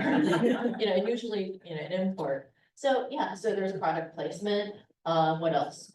Food is big, right? You see them eat a lot. I've been watching this really carefully, and so, this is very important to do as much research as I can. I've noticed lately that when they're eating, they're not necessarily swallowing. I think that they're spitting it out on camera more. In the old days, you used to really see them eat and swallow the food, but probably after 20 takes, it gets a little difficult. So food is really big. Historical settings and also competition shows. Who's seen some recent Korean competition shows? 100. Yeah, Physical 100, what else? Yeah, what is that? The culinary. I think that one had the worst translated title because I can never get it right. It should have been something like, easy to remember. But yeah, the one where 100 chefs, some very established and some less established are competing against each other. That's on Netflix. Okay, so some of the different ones that I might recommend, Our Blues, I'm sorry, I think I went over my time. Extraordinary Attorney Woo, My Liberation Notes. So many of these have kind of, they're not your typical, boy meets girl, boy loses girl, 10 years pass, they find each other again. They're very different. Crash Landing on You, Hospital Playlist, you mentioned that. When the Camellia Blooms, Single Mom, Twinkling Watermelon, Time Slip, and Deaf People. Marry My Husband, best revenge show ever. Reply 1988. For those of you who were in Korea in the early, in the 70s, this, I think you'll enjoy that because there's a lot of things that are still very reminiscent of the old days. What else? And of course, I have to talk again about Hangang winning the Nobel Prize in Literature. I don't know if you've been to Korea recently, but Kyobo Books used to have this wall and they used to have this kind of like a blank thing. They said first Korean Nobel laureate in literature, and they were waiting, and finally it's happened. Okay, we're behind schedule, aren't we? We can forego. Here's a Q&A. Yeah. Okay. You're a historian, documenting all this gender transition. Given that, is there anything if you were hired by the Korean government to try to ameliorate the shocking decline in birth rate and potentially the existential threat that goes to the Korean population, Korea's place in the world, a shrinking economy over time, lose all kinds of influence, not just economic, but military, cultural, everything kind of. So, in a way, if you look at the trend, Korea is in basically existential threat, and it's fantastic that all these great things are happening to women. They certainly deserve it, but how can you make them, grateful women, but also, begin to turn things around so we begins to go again. Yeah, I think we need to change things like, make it easier for working women to also be, to have families. But also I think the biggest thing that Korea can do is open up more to immigration. there are, especially in terms of, who's going to take care of the aging population. There's, there have been many guest workers in Korea for a while now, but they don't get great treatment. Current administration is talking about lowering the minimum wage for guest workers, which is unconscionable because it got raised. So things like that, I think, are important ways. And, today there are many Koreans who marry non-Koreans. Well, make it so that they can, that they're not expected to assimilate, like a foreign bride is expected to assimilate into Korea, not, culturally, not keep, she's supposed to become a Korean wife and Korean mother. I think changing those kind of social policies, but really opening up to immigration, I think would help. Leanne? And just to add on to that, I think this particular problem is something we need to address the root of the problem, rather than just slap Band-Aids on it. So we need to try to understand, as a person who just spent 12 years in Korea and has recently come back, this has been a problem that has been developing over a long period of time. It just hasn't magically appeared all of a sudden. And so we need to think about, well, why is this problem happening? What is the source of this problem? And in general, it's the gross gender inequality that exists. And so that needs to be addressed before anything else for this problem to be ameliorated. Thank you, Leanne. How have Korean men responded to the change? How have Korean Men. men, well, I would, again, I'd say it depends on the age group they may have. And I think people, who are the, my generation, what was, the 386 generation, people who were born in the 60s, went to college in the 80s, might be a little more liberal in terms of their views, but not necessarily. But I think, overall, we also gotta change, male attitudes. But the Korean dramas are showing Korean men taking a much greater role in cooking, cleaning, taking care of the kids. Eventually made changes, right? Yeah, I think so too, but I also think that kind of shows aspirations more than current reality.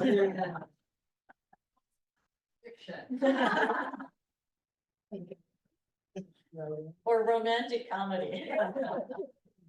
Is there any talk of increasing openings in the military for women, or is that not a topic at all, really?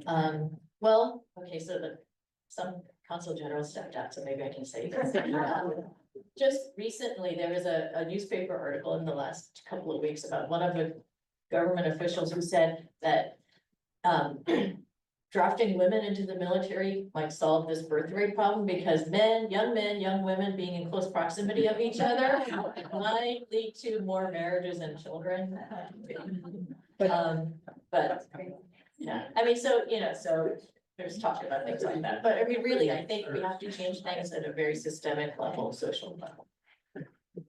Thank you very much. Thank you to all of our speakers.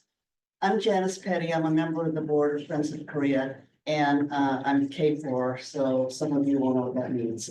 And as a former Peace Corps volunteer, it is our honor to present Mr. John Keeton with the Kevin O'Donnell Distinguished Friend of Korea Award.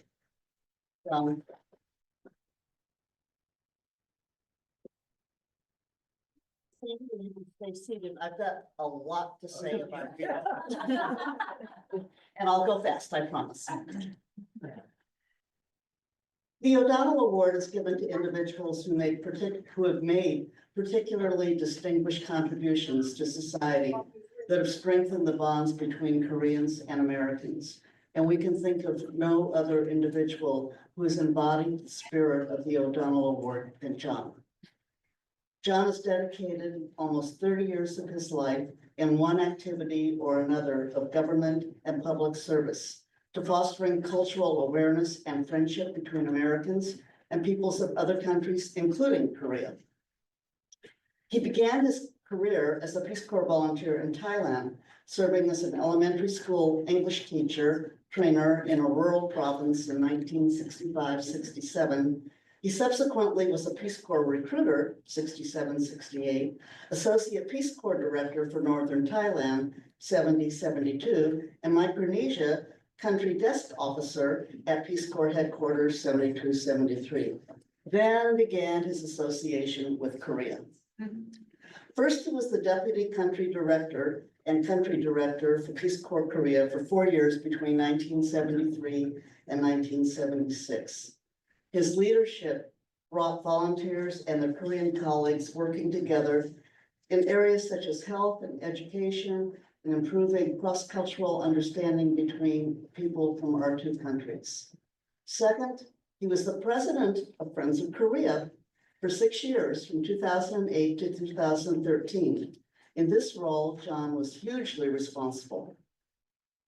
First, for perpetuating the O'Donnell Peace Corps legacy of programmatic and cross-cultural excellence in Korea, and at the request of Kevin O'Donnell in 2007, John reinvigorated the activities of Friends of Korea as its president and worked to establish with the Korea Foundation and the Korean government the incredibly successful revisit program that began in 2008.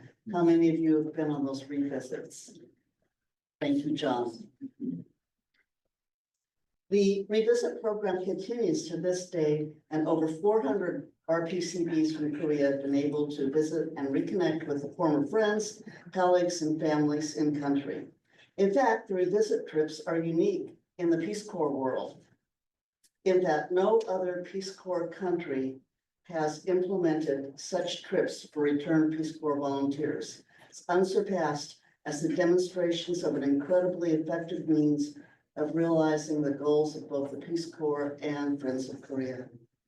So our limited time today unfortunately prevents us from going into great detail describing John's other contributions to bringing Americans and people from other countries together, but we would be remiss if we didn't mention a few. As regional director at Peace Corps headquarters for the North Africa, Near East Asia Pacific region, NANEAP, for 6 years, from 1984 to 89, John negotiated and oversaw program designs for the new programs in Pakistan and China. As the Director of International Research and Development for Peace Corps, 1989 to 1993, he was responsible for opening new country programs in Central Europe and in the nations of the former Soviet Republic. And by the way, he also served as a board member of the National Peace Corps Association from 1993 to 1996. In sum, John's career in public service is virtually unparalleled in Peace Corps and Friends of Korea history. Based on his many contributions to the Friends of Korea mission of fostering cultural awareness and friendship between Americans and Koreans, we are proud to award John with the 2024 Kevin O'Donnell Distinguished Friend of Korea Award. Have a life. Korea is right at the top. I'm going to give a little history of Peace Corps Korea and Kevin O'Donnell. How many of you met Kevin O'Donnell? You were lucky. It's a special honor for me to be in the Kevin O'Donnell category. He was very special. He was a successful businessman and inspired by Peace Corps. He took children of Korea. There were 2 marriages. His wife died and Ellen's husband died. They each had 4 children married, and the family of O'Donnell's and 8 children went to Korea. Probably that's a record that Kevin set. He loved Korea. He knew the concept of Peace Corps. He understood it. He was ready to prepare his wife and children to have Korean experience. He laid the background of Korea Peace Corps. with his energy, his enthusiasm, and his love for Korea. Later, Peace Corps recognized his abilities, commitment, and named him Director of the Peace Corps.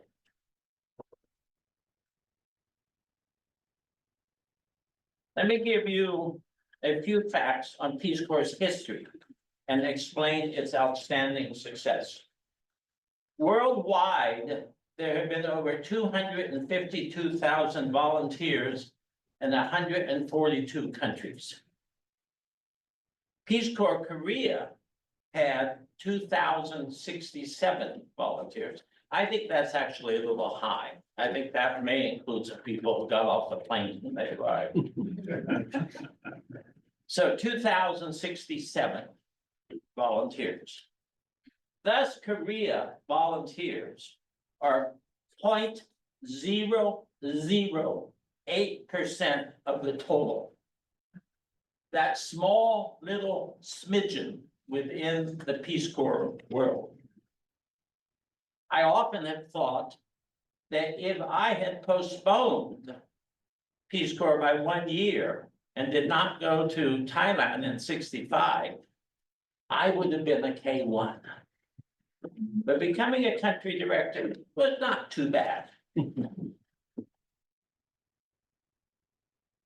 You're a special group, 0.008% of the Peace Corps. On March 18th, 2008, Kevin and I attended the annual Korea Society banquet in New York. Kathy Stevens had just been announced as the new country ambassador. She was at our table way in the back. Her appointment was mentioned by somebody and the room went crazy. People didn't yell, but they clapped. You know, everybody's in black tie and nice dresses, so I couldn't yell, I guess. But people realized that Kathy, as a Peace Corps volunteer from Korea, she knew Korea. She loved Korea. Unfortunately, in the front of the session was the current ambassador. I don't think he was too happy. The praise that his replacement was getting.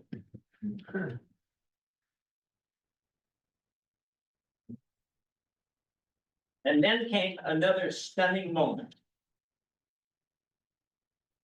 And Toby just came through with some information. I asked her who was the man that announced that Korea wished to invite Peace Corps volunteers to come back for revisits. And Toby found out it was the president of Korea who announced that. March of 2008. Kevin and I, at a table about this size, Kathy, we just beamed at what Korea was going to do for volunteers. A few weeks later, Kevin asked me to become president of Friends of Korea. How could I say no? How many of you have gone on the revisit? I think the Consul General is here, right? Yes, sir. See the hands, see the hands. So that was March when it was announced. We did the first revisit in October of 2008. I think I was a person trying to organize it. I think I went on 8 trips. One trip, we went in July, and we didn't get a lot of people because they remembered Korea when there was not air conditioning. So we did only fall.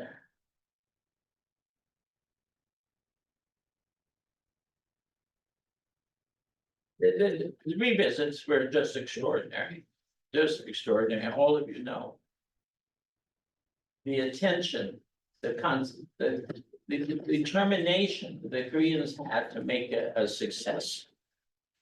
And one of the wonderful things, many volunteers now in the 40s and 50s and 60s, maybe in their 70s, found people waiting to see them, coming into Seoul, hoping that, when getting off the bus would be one of their teachers, one of their colleagues. At one revisit, there were 5 Koreans working in Blue House. 5 working in Blue House who had Korean teachers. Those volunteers had no idea that that young student was now working in the Blue House. And they were members of the cabinet also. What made this relationship so fine? The explanation, in my view, is the timing. Korea, Peace Corps, 1966. Peace Corps Korea was just beginning to develop, just beginning to open up their economy, beginning to build factories, beginning to develop ports. Plant trees. How many of you planted trees? The paved roads. I remember driving on paved roads, unpaved roads in my time there. And so the volunteers were there at a time of change. And the Koreans remembered the soldiers who had helped them in the war. Now they had American volunteers in the villages, in the towns, in the cities, teaching, working in health, tuberculosis, later on leprosy, everywhere. Learning Korean, loving Korea, spending their time in small villages. Many young Koreans had their lives changed because of English and the volunteers. When I was director of Peace Corps, Vice Minister Cho of Education would take me to the Chosin for lunch. It was the hotel then. And he would want to talk about what we were doing in the English program. How many volunteers, what would I want to be doing? But he began talking about developing a Korean Peace Corps. And he would ask me so many questions, how we would do it, how they should do it.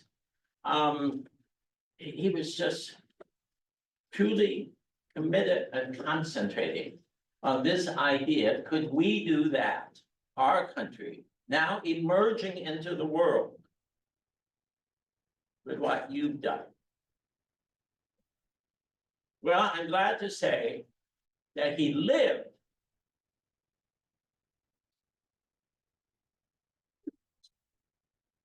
long enough to see his dream. And those of you who have gone to visit the Korean volunteer facility, how many of you have gone?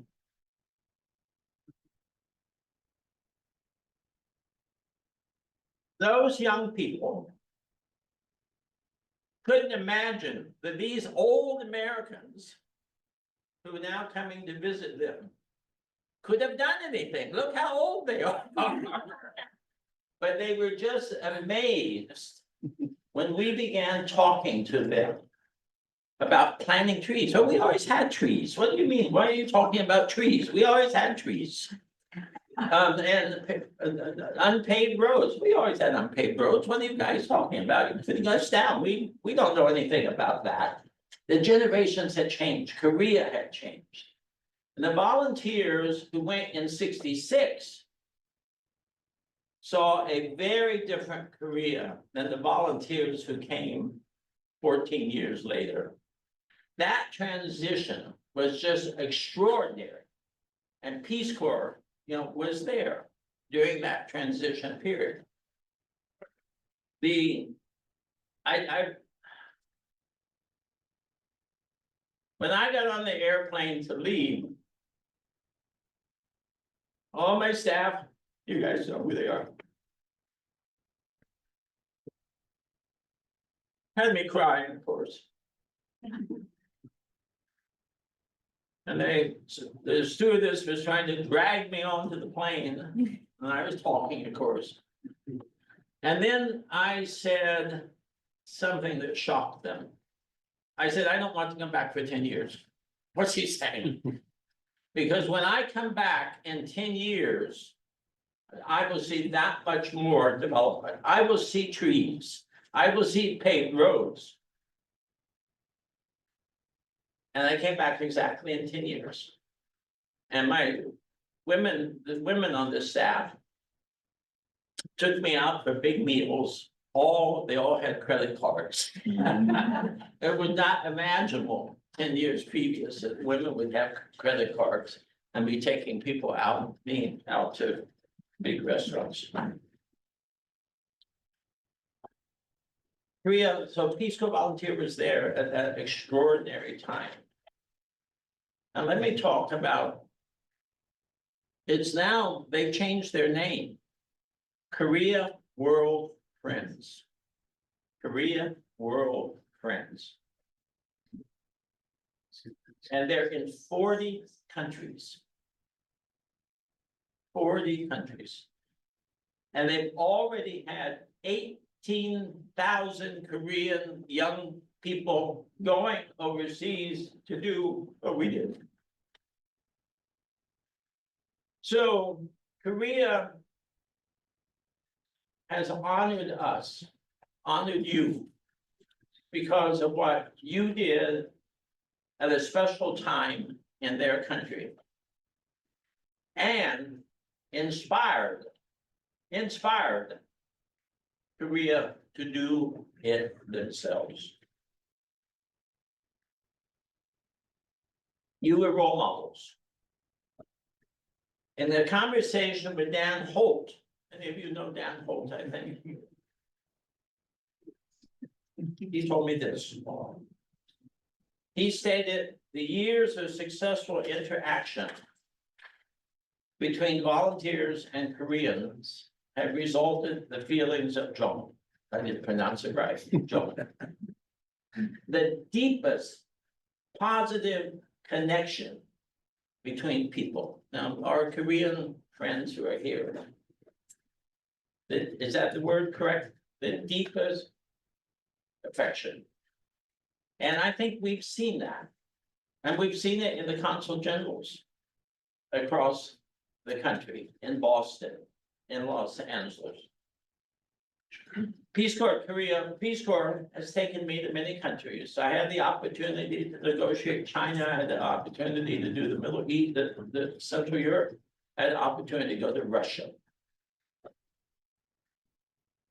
And they had condemned Peace Corps for always as CIA agents of imperialism, etc. But when I was in China, which had been really negative about Peace Corps, I'm going over 5 minutes, is that okay? You're allowed to. He told me 5 minutes a few days ago. I could see that these Chinese officials in a wonderful historic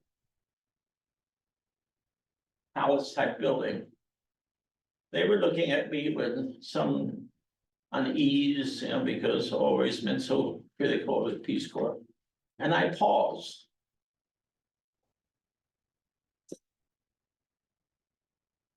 Like I'm doing now.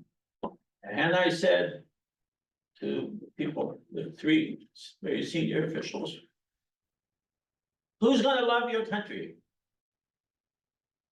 The children of the missionaries are dying. The children who had become scholars, become diplomats, the children of the World War II heroes that were very active in China, they died. Who's going to love your country? Who's going to become diplomats like Kathy Stevens did? Who's going to write? Who's going to be professors? Who is going to go back and write books on China? And those three very senior people were looking at each other, and I could see, oh, he's finally saying something maybe we should pay attention to. And we got a program started. One of the saddest days in my life was Tiananmen Square, because we had trainees in Washington, DC, ready to go to China. And I had to go and tell them they weren't going. It was postponed for a year or so. The Chinese, when they finally said, let's go, once a year and a half or so in Chinese history. So surely those volunteers are waiting for us to bring them back to China. No. But now, out of China too, there's a wonderful author, Peter Hessler, who's writing superb books on China. Diplomats too. But Korea started that pace. And I think when I went to these countries, they knew what we had done in Korea, what we had done in other countries too. But Consul General, no country has done what you, the Koreans, have done. I was a volunteer in Thailand. Peace Corps is still in Thailand. I went to the 50th anniversary in 2012. The princess came, very esteemed princess came to talk to us for about 10 minutes. And I later learned that the Peace Corps paid her a fee to come and talk to the Peace Corps. Korea was just so extraordinarily generous. I couldn't imagine something like that.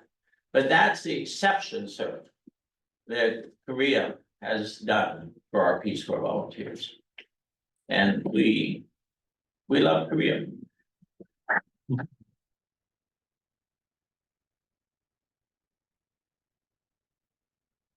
I grabbed this book, somebody that belongs to somebody else. But we did this book. Whose book is this? Okay. Peace Corps Korea also put together this book. And if you look at the photos in here, it's the history. But the point I want to make is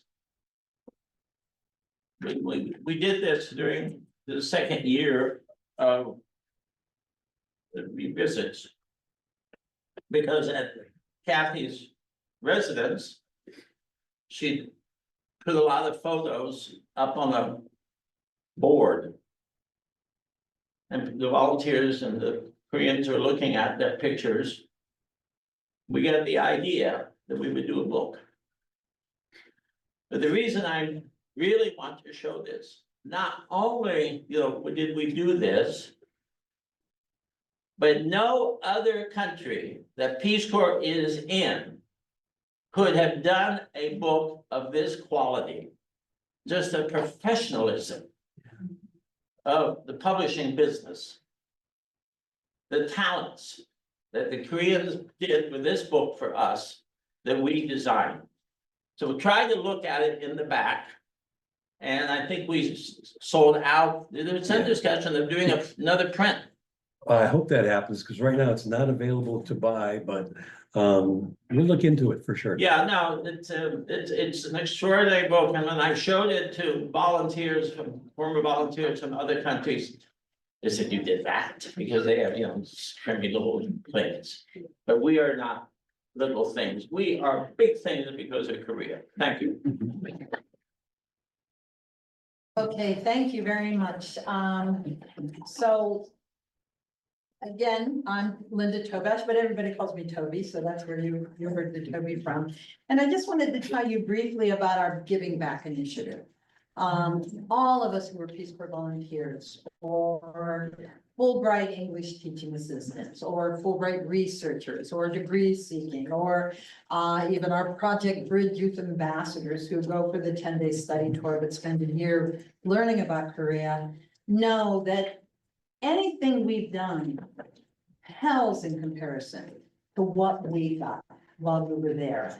We frequently, have, Koreans telling us, thank you, thank you, thank you. And we're like, no, we gained so much. We learned so much. And we were embraced with such love that we want to do something. So in terms of Friends of Korea, we wanted to establish something where we're giving back. And we're giving back to the Korean American community primarily, but as Gerry said earlier, and gave some examples also of organization and entities to which we give back through a financial award. And you can see on your tables, you have the little QR code if you want to donate. I do want you to know that not 90%, not 95%, not 99.9%, but 100% of the donations that we give for the giving back donations are fully go towards the awards. So I encourage you, if you can, to donate so that we can give back even more. And it gives me great pleasure today to welcome Mr. Do Kim from our awardee this year, representing the staff and board of the KW Lee Center for Leadership. It's a great honor for us to provide our 2024 Giving Back Award to the center. The center makes an invaluable contribution and has a great impact on the lives of the young Korean Americans, both at the high school and the college level that participate in their programming. This is a nonprofit center. It's located in LA, and it offers leadership and educational programs for young Korean Americans. And it aims to build a mindset that encourages them to go out and do community organizing. And at the same time, to give them the skill sets they need to be successful. And so what a wonderful, wonderful contribution that they make through its Korean American Youth Leadership Training Programs. It grows skills, leadership skills. It also has them explore their culture. So they have a better understanding of their Korean culture and their Korean American culture. And in addition, they get the opportunity to learn hands-on and gain hands-on experience in community organizing strategies. So they're equipped to proactively go out into their communities and improve them and enrich the quality of life that they have. I'm especially happy that we're providing this award, granting this award in LA in 2014, because this is the 10th anniversary of our Giving Back Award. And it was initially awarded in LA at our annual meeting in 2014, and so many parallels because it was awarded to the Asian Americans Advancing Justice program. So we have parallels in time, in location, and I think also in intent. So I would like to pass the mic over to Mr. Kim, who can tell us more about the center and also about its founding.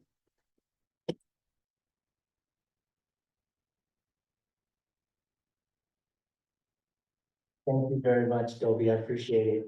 My name is Do Kim. I am the president of the KW Lee Center for Leadership, and it is a real honor and privilege to accept the Giving Back Award on behalf of the KW Lee Center for Leadership. First of all, I want to say welcome to Koreatown. You know, I'm also an immigrant. I came almost at the age of 4, and I've been a resident of Koreatown for 50 years. And so I've seen Koreatown change over the years, and this is a very special place. It's not just a place that I grew up in, but this is the place where you have the dreams of so many Korean immigrants, so many of other immigrants, but especially for the Koreans. This is a special place for us. It is a place that fulfills our dreams. It's a place that when we come here as to our adopted country, there's so many challenges that we face. And KW Lee, our founder, is one of those people that helped document that. I just want to say one other thing about KW Lee. Most people know KW Lee as the first Asian American journalist in the continental United States. But people also know that KW Lee was the one that sparked the movement to help free Consul Lee. So he wrote 120 stories about the innocence of a Korean immigrant named Consul Lee, who was in San Quentin death row. And it took 6 years of article writing, organizing, and all these young people, once they read Alice in Wonderland, that first initial story, started coming up to see KW Lee, what can we do? And they founded the Free Consul Lee Defense Committee. And after 6 years, they were able to get him exonerated and also to get him freed. And there is actually a documentary recent documentary that was made called Free Consul Lee. And we just found out about a month ago that documentary won an Emmy for the best historical documentary. And that was made by a filmmaker. If you haven't seen it, please go watch it. It tells the relationship between Consul Lee and also KW Lee. I think it's a very special bond that they had. I want to talk a little bit about our center. Thank you so much for this award. It's very meaningful for us. Yes, there's a monetary value to it, but for us, we're just so happy that we were recognized and what the work that we are doing. And many people, think that working in their community is very easy, but it's actually very difficult. And there's many challenges come along with it.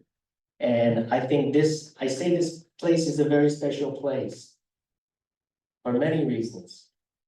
As I was an immigrant here, we grew up in the Kingsley House, which is on Kingsley and 9th Street. And, my mom worked in the garment industry making clothes, $2 an hour. My dad worked at a gas station in Linwood, and later on they made pottery and worked in the swap meets on the weekends. And for most of the time, my mom was a waitress at a hamburger stand. My dad was the cook. And so those are the kind of lives that a lot of immigrants had. It didn't really matter whether you had a college education. You would have to take those type of jobs because you couldn't speak the language. And so many of our first generations, we ride the younger generation, the second and third generation, we ride on their shoulders to do the things that we are able to do. And so that is something that's very important. But yes, there are lots of challenges in immigrant families, lots of challenges. And so for us, we work with the young kids. I specialize in working with Asian gang members. So work with all kinds of Asian gang members, not a prevention program, but an intervention program. So everyone that wants to be in our program, they had to be a gang member. We work with all the runaways, the ones that are using drugs, the ones that have HIV/AIDS, and the foster youth kids. There's so many issues that are happening here in Koreatown. And those are the things that when the young people, the high school and college students, they come to our center, they learn about those issues. They learn about domestic violence. We take a visit over to Korean American Family Service Center, and they get to learn about domestic violence, how the community works, how that center works with not just the victims, but also the ones that are doing the harm. They work with both sides and learning about what their program is about Asian foster youth. They learn about homelessness and houselessness. They learn about food insecurity issues. They learn about the 1992 civil unrest that happened right here in Koreatown. And something that we can never forget. They learn about the history of Koreatown, how our community came here as immigrants, not just in the after 1965, but how we came here earlier on in 1902 to now. Those things are very important to learn about the role models that came before us and the pioneers. KW Lee is one, but there's so many other pioneers that came in, like Colonel Young Kim, Rosanan Chang, okay? Mary Lee Shang, the first Korean American social worker here. Dr. Samuel Lee, first Asian American Olympic gold medalist. There's so many important history that happens here. And so for us, we want our young people to learn about that history, but to also be active and learn about the issues. So the projects that they worked on having to do with food insecurity issues, having to work on drug issues, working on voter registration, working on so many other, like fighting for green space in Koreatown. Those are projects that they actually came up with, not something that we wanted them to do, but those are the needs in the community that they decided that they wanted to actively work on. And so it is really my pleasure to be a part of that. And I've been working with young people for about 30 years now. So I've seen a lot. And it's been really wonderful, as Toby talked about. You know, people always try to recognize us about the good work that we're doing and how much we give to others, but actually it's the opposite around, which is that we actually get a lot more back. And it's wonderful for me to be able to see all the young people in Koreatown doing well and living their dreams and being on the right track in life. So I just wanted to say thank you again for this tremendous honor. It is so meaningful for us. And for me to also find about the great work that Friends of Korea is also doing out there in the community. So we appreciate you and thank you so much for this award. Okay, well, I don't want technology to hold us back here. It's been a wonderful audience. It's my pleasure next to introduce Consul General Youngwan, who will give the concluding remarks for us. And the Honorable Youngwan is a career diplomat who joined the Foreign Ministry of the Republic of Korea in 1993. He's worked at various ministries of the Korean government, including the Foreign Ministry, Unification Ministry, and Office for Government Policy Coordination, and the Prime Minister's Office. In addition, prior to his current post as Consul General in Los Angeles, he served as Director General for National Security and Foreign Policy at the Prime Minister's Office. He's also worked as Director General for Planning and Management of the Foreign Ministry, and his most recent foreign post, was a member of the panel of experts, UN Security Council Sanctions Committee at the United Nations headquarters. His foreign posts also include Washington, D.C., New York, Beijing, and Baghdad. Mr. Kim graduated from Yonsei University in 1992 and received a master's degree from the University of Virginia in 2001. He's married with one daughter and one son. And we're so honored to have him come here tonight.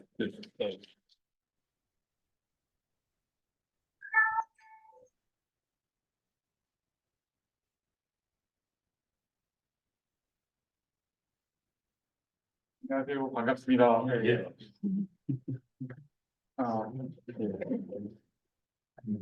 Good afternoon. Thank you very much for inviting me. I'm personally very honored and privileged to be here with you. 2024 Friends of Korea annual meeting here in Yangon. Allow me to begin my word by offering my sincere apologies for not being able to attend from the beginning. Due to unavoidable commitment with Korean National Assembly audit schedule, I regret missing some of the earlier moments, but I am grateful to be here with all of you now. During 2.5 years of my career as Consul General, many Consul Generals in Los Angeles approached me and have told me, you could really take advantage of this prime time of Korea. You must do something. They told me this as Korean music, drama, and foods are celebrated and enjoyed by people around the world. I think I have to add one more thing, one more Jung, Korean literature, after Nobel announced this year's awardee in literature. Frankly speaking, it is really fascinating moment, fascinating time to be a Korean diplomat. I believe our journey from devastation from the world prosperity with democracy was made possible by continued support for many friends all over the world, including you. And Friends of Korea with Peace Corps members are one of them. You left many things to the heart and mind of Korean people. But I believe the most valuable thing might be the noble spirit and minds of your service and giving back. With that lesson, Korea is the first country to transit from an aid recipient to donor nation, and still trying very hard to return the support it once received from the international community to those countries in need. I convey my wholehearted gratitude for your devotion and contribution.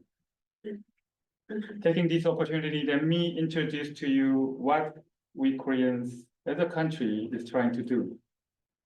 Korea seeks the foreign policy under the name of global pivotal state, recognizing both our indebtedness to the multilateral system and its growing capability to be their champion. Korea is committed to do its part by serving three functions: a facilitator, a supporter, and an initiator. In the global efforts to build sustaining peace, Korea will act as a facilitator by contributing to UN peacekeeping and peace-building efforts around the world.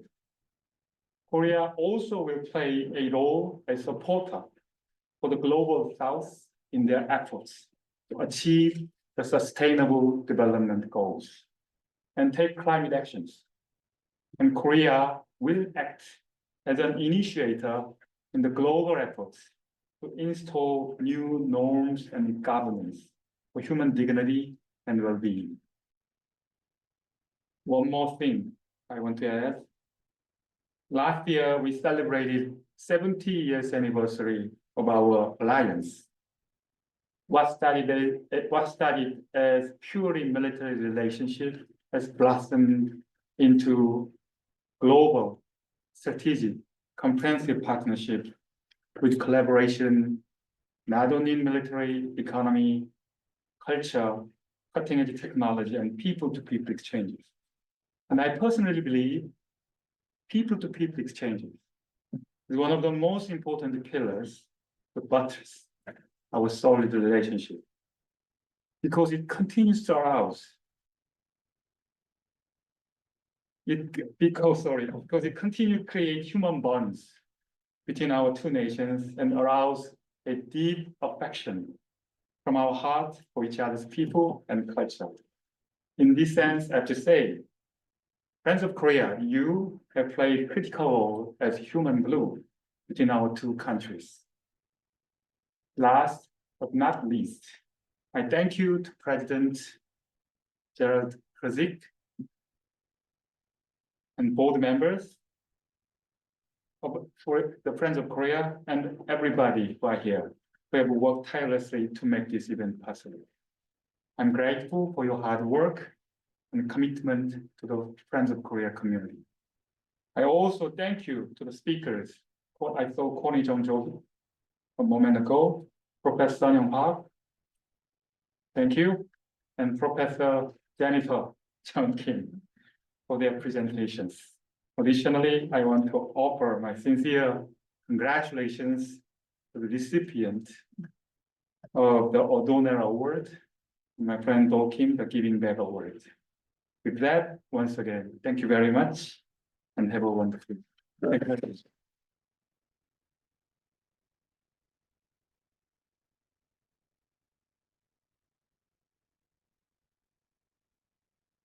Thank you, Kim Sun-zae. Very good. And so now we are coming to the closing section. And again, we're looking to diversify our membership. And so if you've been interested in what you've seen tonight, heard tonight, And what we try to do with our mission to create bonds between Koreans and Americans and create further friendship and cross-cultural understanding, please consider about becoming involved. And this involvement could be becoming a member, potentially serving on the board. We're always looking for new board members as well. Any way you would like to contribute, your talents would be most appreciated. And of course, to borrow a phrase from a TV station you might know about, with support from viewers like you, we also have our QR code up there for any donations that you would like to contribute. Because again, as Toby had pointed out, we are strictly a volunteer organization, except for Nancy Kelly and that $1 a year. All of our funds go to giving back for our initiatives. So because this is a Korean meeting, 좀 간단하게 마지막 인사로 모두 나와 주셔서 대단히 감사합니다.